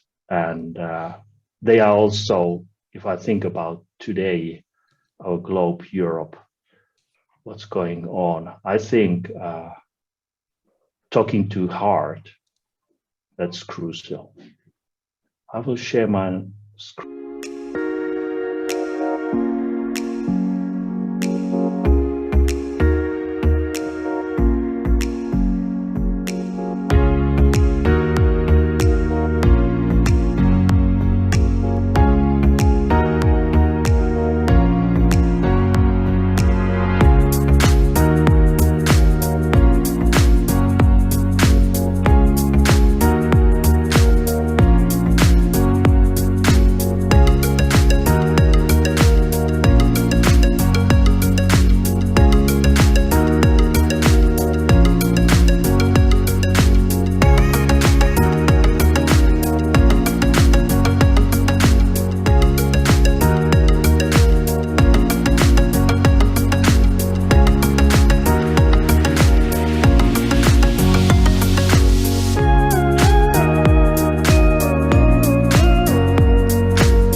Thank you for sharing this. Thank you. Thank you so much, Juha, for this moment of reflection. It was very, very touching as well. So thank you also for sharing the video. Again, there will be questions for you later, but I would like to just give the floor to our last speaker. Is Diego Mattioli, who is an expert in European funds and sustainable development, environmental protection, and innovative procurement procedures. He is the coordinator of more than 30 EU-funded projects, among with Prominent Med, Prominent Med Plus, and EcoRD, that are dealing with the use of innovative and sustainable public procurement procedures for boosting innovation. So he's going to present the role of public authorities in boosting innovation. So Diego, the floor is yours. Hi, and good morning, everybody. Thank you for inviting me to share some of the experience made in some projects. I'm going to concentrate on the role of public authority for boosting innovation. This morning we have talked quite a lot in terms of innovation, and now we try to explore the role of the public authority driving their fund, because we have to start from the consideration that there are something like 2 trillion million that could be somehow oriented toward innovation, sustainability, creativity. And because on the European scale, the 14% of the GDP is managed through public tenders, so are in the hands of public procurers. In particular, in some specific field, and probably also the management of cultural services, or I don't know, creativity, or what else, the public authority have, of course, a big role. And thanks to the public tender, they can orient the market towards innovation, towards sustainability, toward social responsibility, etc., etc. And the European Union had realized this big rule of the public tendering procedures, so it tried to push in here the adoption of this new and different kind of managing the public procurement. But nowadays, just a little part of innovative procedure is applied for managing of such big resources. Probably all of you know the concept of social responsible public procurement. So it's to try to boost the market toward a more sustainable way to manage product and services. And on this specific point, the European Commission published several guidelines and several examples and good practices. One other key kind of public procurement is the green public procurement. We saw at the beginning the presentation of Christoph Meyer, and we saw the attention that the European Union, the new funding period, is oriented toward the sustainability, the green innovation, and of course the using of the green public procurement. It becoming a very important key lever for such sector and such cross-sectoral approach, which is the sustainability. I will try to give you just one example of one of the projects that was founded in the previous programming period of Interreg Adrian program. The name of the project is Bioeconomy Research-Driven Innovation, and as mainly organized in the Adrian area. So the project partner are located in Italy, Slovenia, Croatia, Serbia, and Albania and Greece. Of course, from the first picture of this country, you can imagine how much the bioeconomy is different, is a different level of implementation, and the approach of the project is try to accordingly and tuning with a specific characteristic of the country, boost this kind of sector. So the objective of the project was to develop bioeconomy as a driver for regional innovation system, promote transnational integration among triple helix sector. We also this morning we took quite a lot of triple and quadruple helix, and the project want to put together industries and academia government in order to boost this kind of innovation, and then improve bioeconomy research driven level in cluster maturity and support bio-based product market uptake. In particular, in Italy, we try to use the green public procurement to orient the market and support a specific sector. Those are the sector where in the 6 countries that I mentioned, we focalize our attention. We are quite far from creativity, but instead creativity is a cross approach that are applied together with research in all this sector. What we have done in Italy in order to try to support the market uptake of a new innovative product and process is try to act in a parallel way, both on the supply side and on the demand side. We try to introduce some new criteria in the frame of minimum environmental criteria that are usually applied in the public tendering procedures, including the concept of LCA, carbon footprint, environmental product declaration. So all the industries that are in the frame of bioeconomy, so that are closer to this field, can somehow improve the innovation and through a way in order to promote the market uptake of their innovation, their product. Of course, this is just an example which is quite far from cultural creativity, but of course the innovation that can be made transversal through innovation, through green innovation and creativity is how we can somehow improve the quantity and the market and the possibility of CCI in European economy and European development frame. The third kind of procurement that could be used, and probably the most interesting for cultural creating industries, was the innovation procurement, which is a completely different way to procure, to talk with the market, because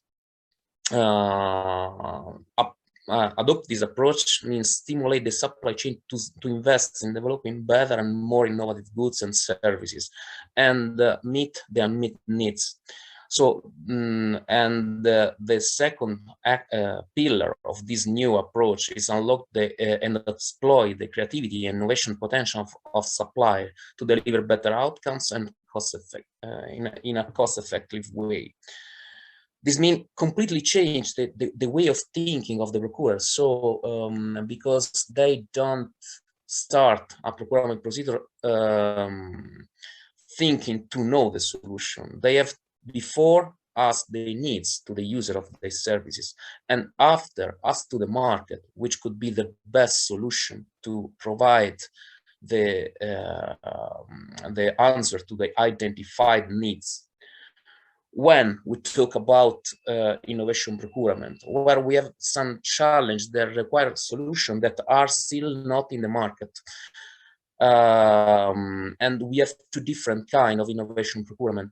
The one that are called PPI, so public procurement for innovation. And in this kind, we don't need research innovation, because the solutions are not in the market, but are already developed and are in the repository of the innovative enterprise, not yet in the market, but already ready to be largely applied in the market. And the public sector as a launching customer. So in the PPI frame, the public sector is the first adopter of the new innovative product, and this represents for the public authority a good way for provide new and innovative answer and effective answer to the needs of the users of the services, and on the other hand provide a very big opportunity for the innovative enterprise to propose their innovation to the market and the breakthrough of their innovation. In this sector, the public authority as a facilitator establishing buyer group with critical mass and triggering innovation in the wide market. Because we have, with this kind of innovative procedure, we are going to answer to a paradox, because the customer has in mind a big question mark. If there are some available and affordable solution in the market that may solve the problem of the users of the services, and on the other side, the supplier as to themselves is someone in the market could be interested in their innovation, their very big innovation, and that's the way the innovative approach proposed by this kind of innovative procedures. And the steps are simply that the customer needs an understanding and analysis. So first of all, we have to ask to the users of the service which are their interests, their needs, and then we have to communicate to the market. We need such kind of things. What you can provide to us? That look quite simple.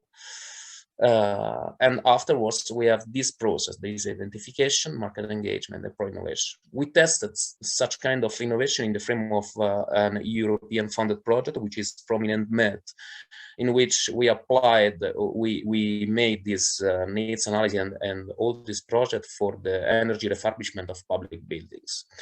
We concentrate in kindergarten, schools, historical buildings, and former factory in 4 different countries. In Italy, we concentrate in a school with several problems, in particular thermal insulation, seismic resilience, sensory learning, and acoustic insulation. Those needs come out from the parents of the child, from the teachers and the people that work in the market, and we ask if the market can provide for us some interesting solution. This is the third and last example. It's a very interesting project that applied PCP, so pre-commercial procurement. In this kind of procurement, there is also the part related to research, and it was the application of this innovative procedure to the learning process. And they asked to the market, in this case, that if there could be some advanced high-tech solution that could ease the primary and secondary students to have a way of learning more interactive and more effectively.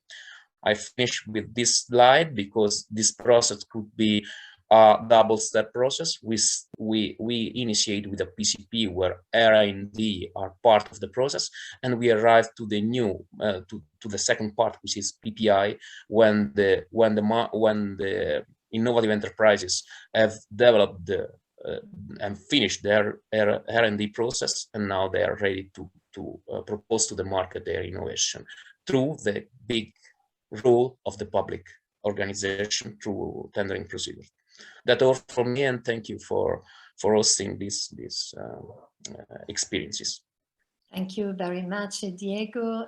Very important, very interesting also the role of public administration as a technology pool, and to use really financial instruments to steer actually innovation in the right direction, especially when it comes to sustainable development. We have received quite many questions. Thank you to all of the speakers for sharing their really interesting pilots and success stories. So thank you very much, Monica, for kind of collecting the questions for me, because there is a long list here, but maybe we can start from the very first presentation. So Despina, from your perspective, how much Living Lab should be specialized? Do you have any programs targeting women 50 plus, perhaps to help them lead a healthy and active life in the transition period, especially researching how much support and recreation affect the health of women? This is one topic. And another question was, of course, how are you actually engaging citizens? What are the steps? Who are the intermediaries, local authorities, hospitals, community organizations? So how is the work structure? Just for the sake of time, we will have a good 20 minutes for the questions because we have finished a little bit ahead. So we are really looking forward to a nice conversation now. Okay, thank you, Despina. Thank you all, and thank you for your really interesting questions. Regarding the first question and how much a Living Lab can be specialized, I think that also Enol is more expert to answer here, but I think that there is a wide field for Living Labbers to go deeper and deeper to their research and innovation activities and find their own pathways. The Living Labs can can operate as open innovation ecosystems, as vehicles to run social innovation, responsible research. But beyond that, having these tools in your facet, you can, of course, be more specialized and find your own fields for action. For example, we are specialized in the health and well-being domain, but this is also an umbrella term because under this we have also smaller research groups who are even more specialized in Living Lab methodologies under more specific topics.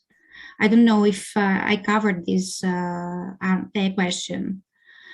Regarding the project, the program with ladies over 50 years old, to be honest, no, we don't have currently something like that, but we have similar initiatives we are running with women with breast cancer at this age, after their treatment, and how physical and mental exercise can help them during the cancer survivorship in order to regain back their everyday living and independent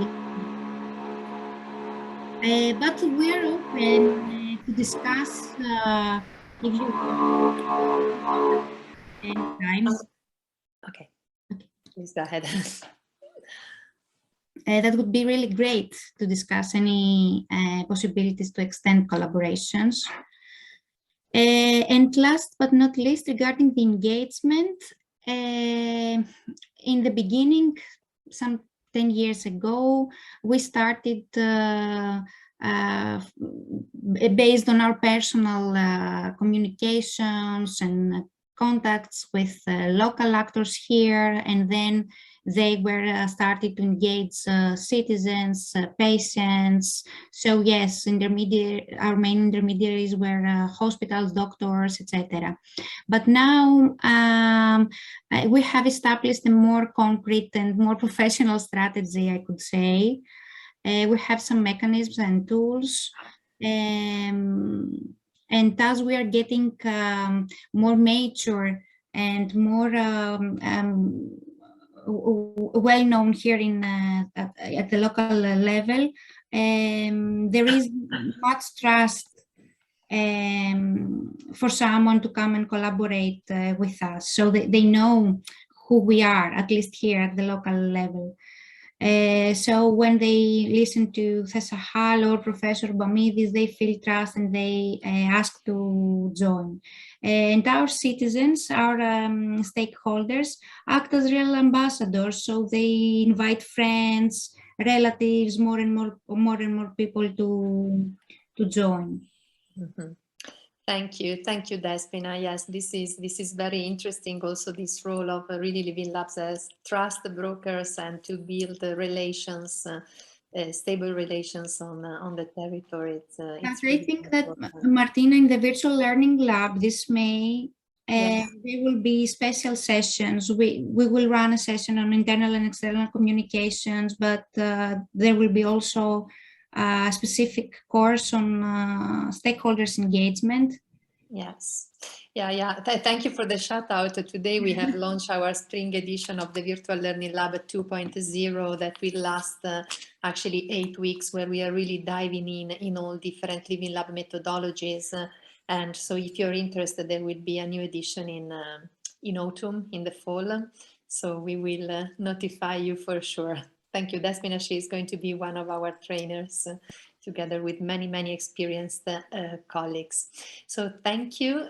Arthur, what are the main challenges for meaningful collaboration you found? Is the personal element, actual people behind the organization involved, a driver or a barrier? Because you are talking really about building of ecosystems, so a kind of a higher level. So how can you get to this level of involvement?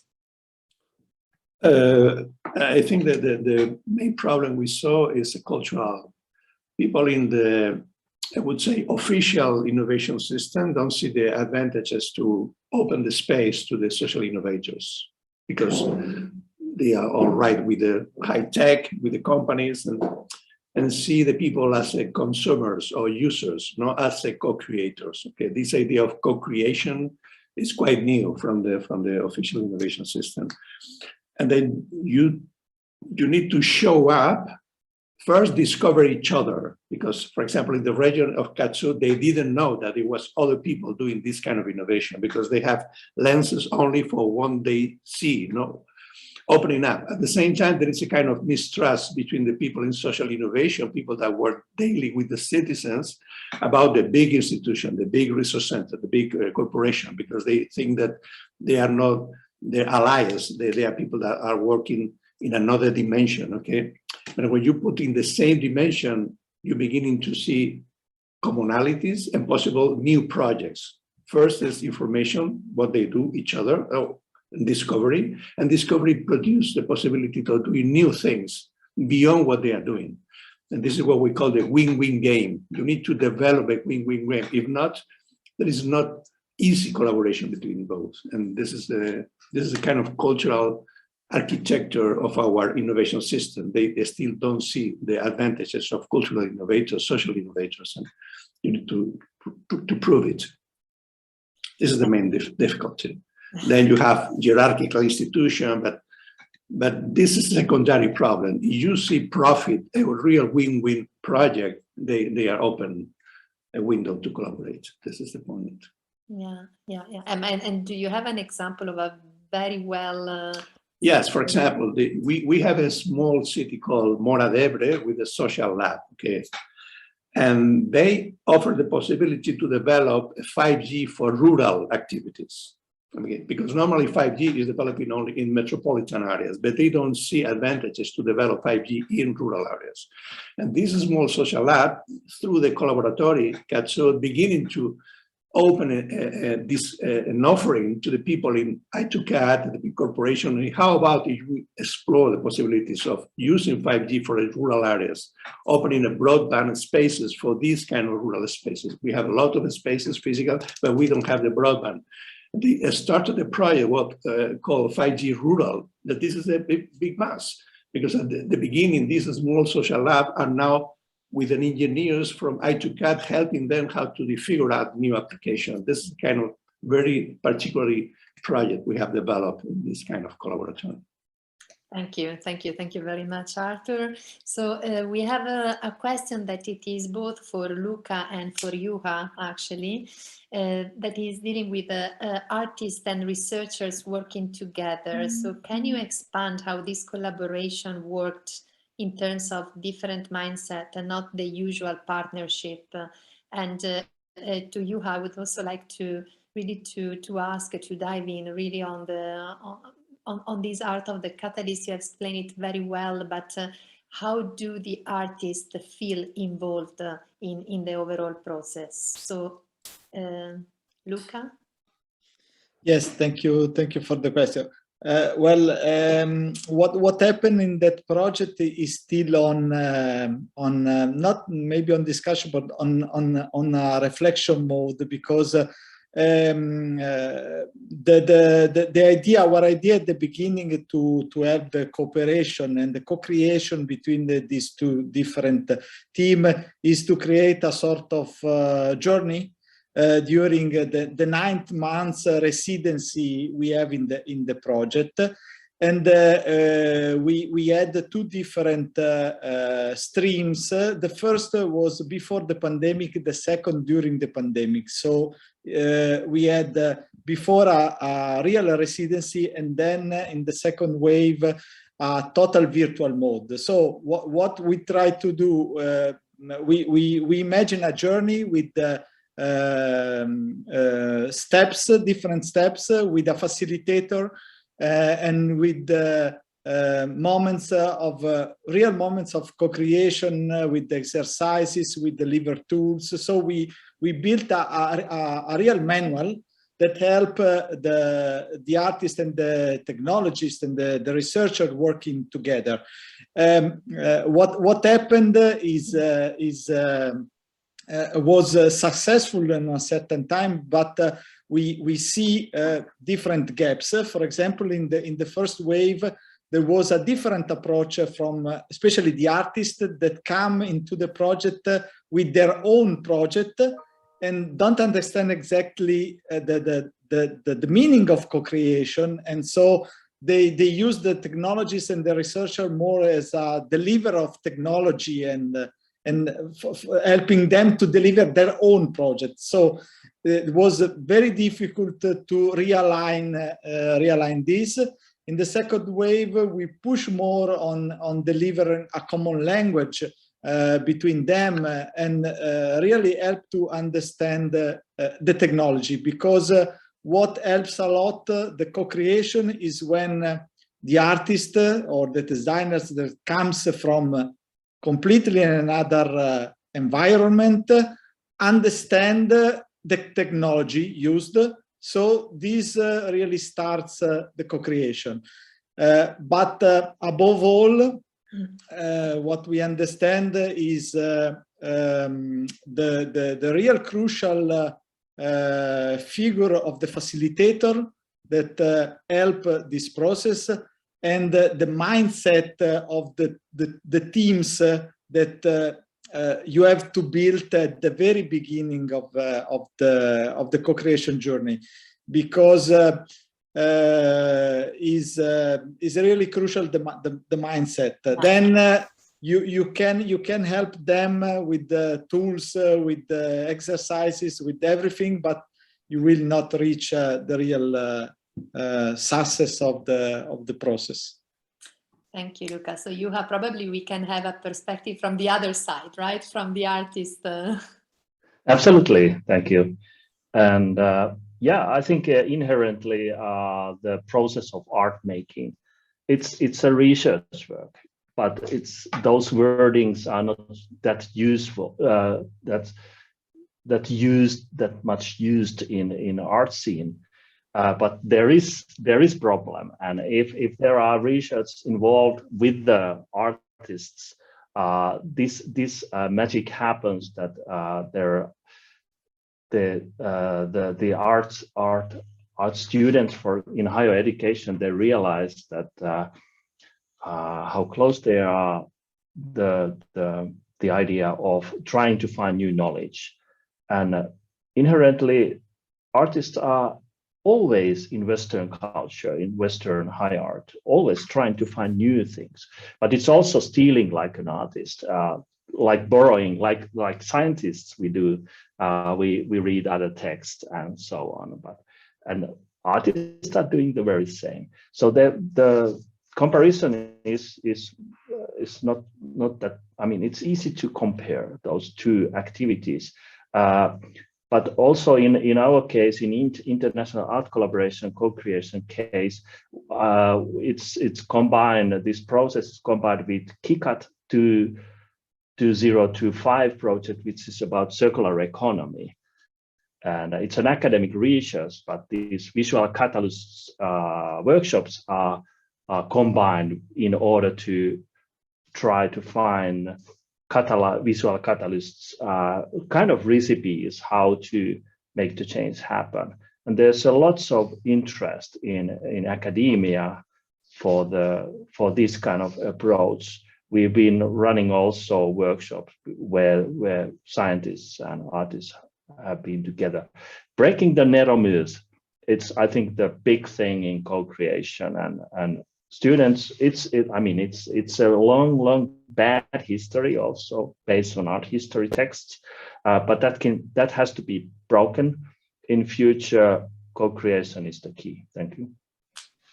Thank you, Juha. I always have thought that actually artists and researchers have exactly the same inner calling. They are just applying it in different domains, and maybe this just aligning this calling can really help the communication for greater results, for sure. So Diego, the last question is for you. A product that is not in the market is not fully finished. So does mean that the buyer is able to add his requirement and change some features during the developing phase, at the end probably of the PCP or the PPI? Yeah, of course.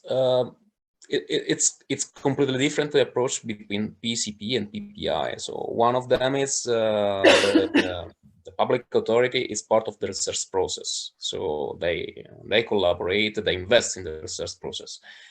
In the PPI, we have a full developed object of services of something that must be firstly tested in a real environment. So of course there will be a process of fine-tuning according with the first result of the application of the services of the goods. So the public authority is a part of the, how can I say, test bed process when the innovation come to the reality and apply and can be applied to the reality. I want to underline also one thing, that if it's important that the public authority must start to deal with such kind of new process, also the market have to be ready for the innovation, and it's important that will be a connector of innovation, and this could be the role of the living labs, in particular in the culture and creative industries, which are quite a bit fragmented, and there is a part in the research sector, a part in the business sector. So we need some kind of activation of innovation from the ground in the market. And that could be really interesting. So in a new perspective, the application of the PPI in the culture and creative industries, and the role of the living lab in boosting innovation from the ground, it's really important. Will be one of the things that we are going to discuss in the afternoon session during the working groups. Thank you very much, Diego, and thank you everybody also for the great answers. I think that this morning we have touched upon many different aspects, from the governance of ecosystems to the real settings and the experience with the citizens, the patients, from specific sectors like fashion, like art, how art can be a catalyst of change, how everything is based on values and the will to be change makers. That's for sure. Also using the most innovative instruments that are out there to help the change.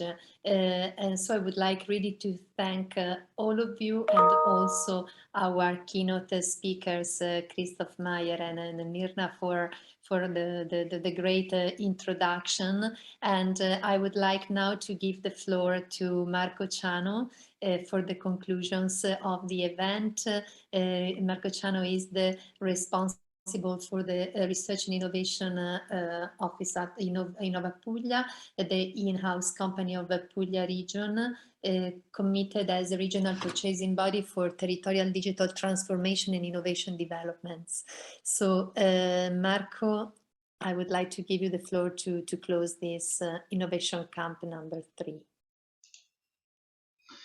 Yes, thank you. And also good morning from my side. It was really very, very interesting morning today. And I would really thank you all the participants in this very, very inspiring discussion and also exchange of experience. Because I mean, this was exactly the meaning of organizing the innovation camp that we are talking about today. I heard a lot of things, very, very interesting aspect on how to launch pilot actions, on how to implement experiments, and also how to exchange this knowledge among the different actors. And I think this is very, I would say, important, and also it's very possible all over Europe. We heard about Greece, Catalonia, Italy, Finland, and I would also add that this is a strive forward process. And this is one side of the medal. On the other side, we also have to consider that we need to be effective, and we need to generate a kind of sustainability also during time, and also among the different territories. And I think that this second step is the most difficult one. How to go from the project to the capitalization? How can we move from the result to the transferability of the outcomes? I mean, this is the very challenging aspect that we are interested to target, and this was exactly the purpose to generate this community of interest on the three different moments of the innovation camp that we organize within the horizontal project, the social and creative horizontal project within this MED program. And I'm really happy that today we work together also with our JS, with our partners, and all the experts that we heard this morning, and also with the other actors that we will meet in the afternoon. But the purpose was really to connect the single vertical project with the innovative community in a specific model of innovation that we named the Mediterranean model of innovation, but not really related to the territory, but to the culture. And this model is a model where the creativity, where the value of the culture can play a role in the transformation of both the side that I heard from the Catalonian experience that are the social world and the business world. So we have a strong belief that there is a connection, and there is a possible leverage effect that the culture and creativity can live and can provide the transformation that we need to do. I heard and I also read in our policy brief that we all know that in this introduction declaration of the 2030 agenda for sustainable development, the resolution adopted by the General Assembly in 2015, we found and we know that there is an acknowledgement on the natural and cultural diversity of the world, and also that all cultures and civilization, I would say, can contribute to the sustainable development and can really play a crucial role in facilitating this sustainable change in the development of the world. And so I think that the objective is of promoting the sustainable development goals through the culture is mainly related to consolidate the importance of values. As we heard, the heart is something that can go directly to the specific goal that we have in mind. And so I think that the importance of cultural values and also the social creativity is a way to exchange and to support the exchange of policies, research project results, or even practices, whatever it is, best practice or even errors, because we can learn also from positive and negative experiences. But I think that culture, like many of you already said, like innovation, is something that is transversal and cross-cutting, and as such affect all the dimension of the development. And we have seen a number of stories here today, starting from the living environmental simulation home, that is very, very clever and also interesting approach to experiments before putting in practice and before giving to the market the solution, or the digital social technology word, that is something that is consuming our mind, our experience, daily life, or even the educational training or botanical garden or arts as a cultural change approach, or even the role of the public administrator in terms of the first actor that can start to buy something that is even not available on the market, something that should be also invented, like for the pre-commercial procurement approach, or even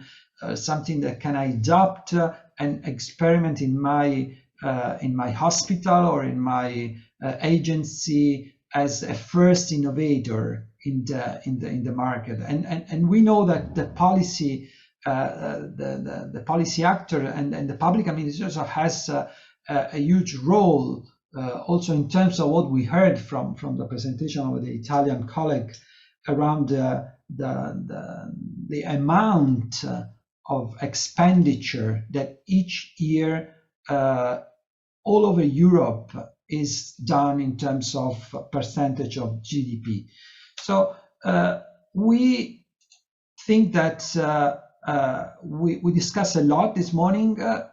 We heard a lot this morning. We will discuss much more in the afternoon with a follow-up for the investigation with the experts and also other projects, especially on this fil rouge on how we produce goods and services, like creativity and sharing economy, how we procure and buy the service and the product and the goods that we produce.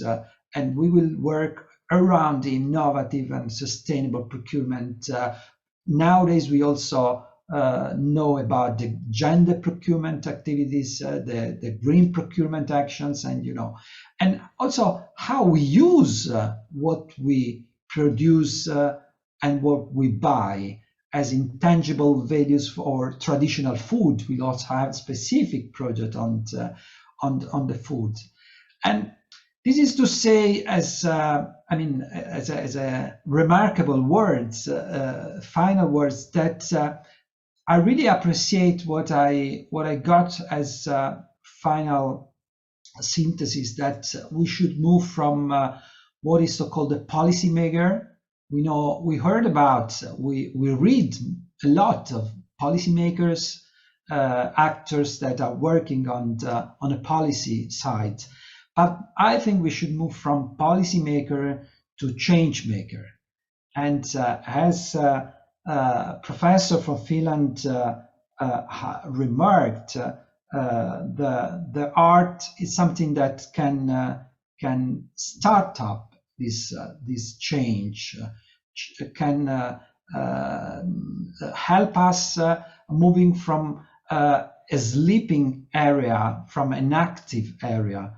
And I remember that a few years ago, while I was reading a paper, it was a scientific paper, I found a sentence referring to the fact that it is time now to leave behind the mentality of business as usual, and the search for incremental and unidimensional economic growth.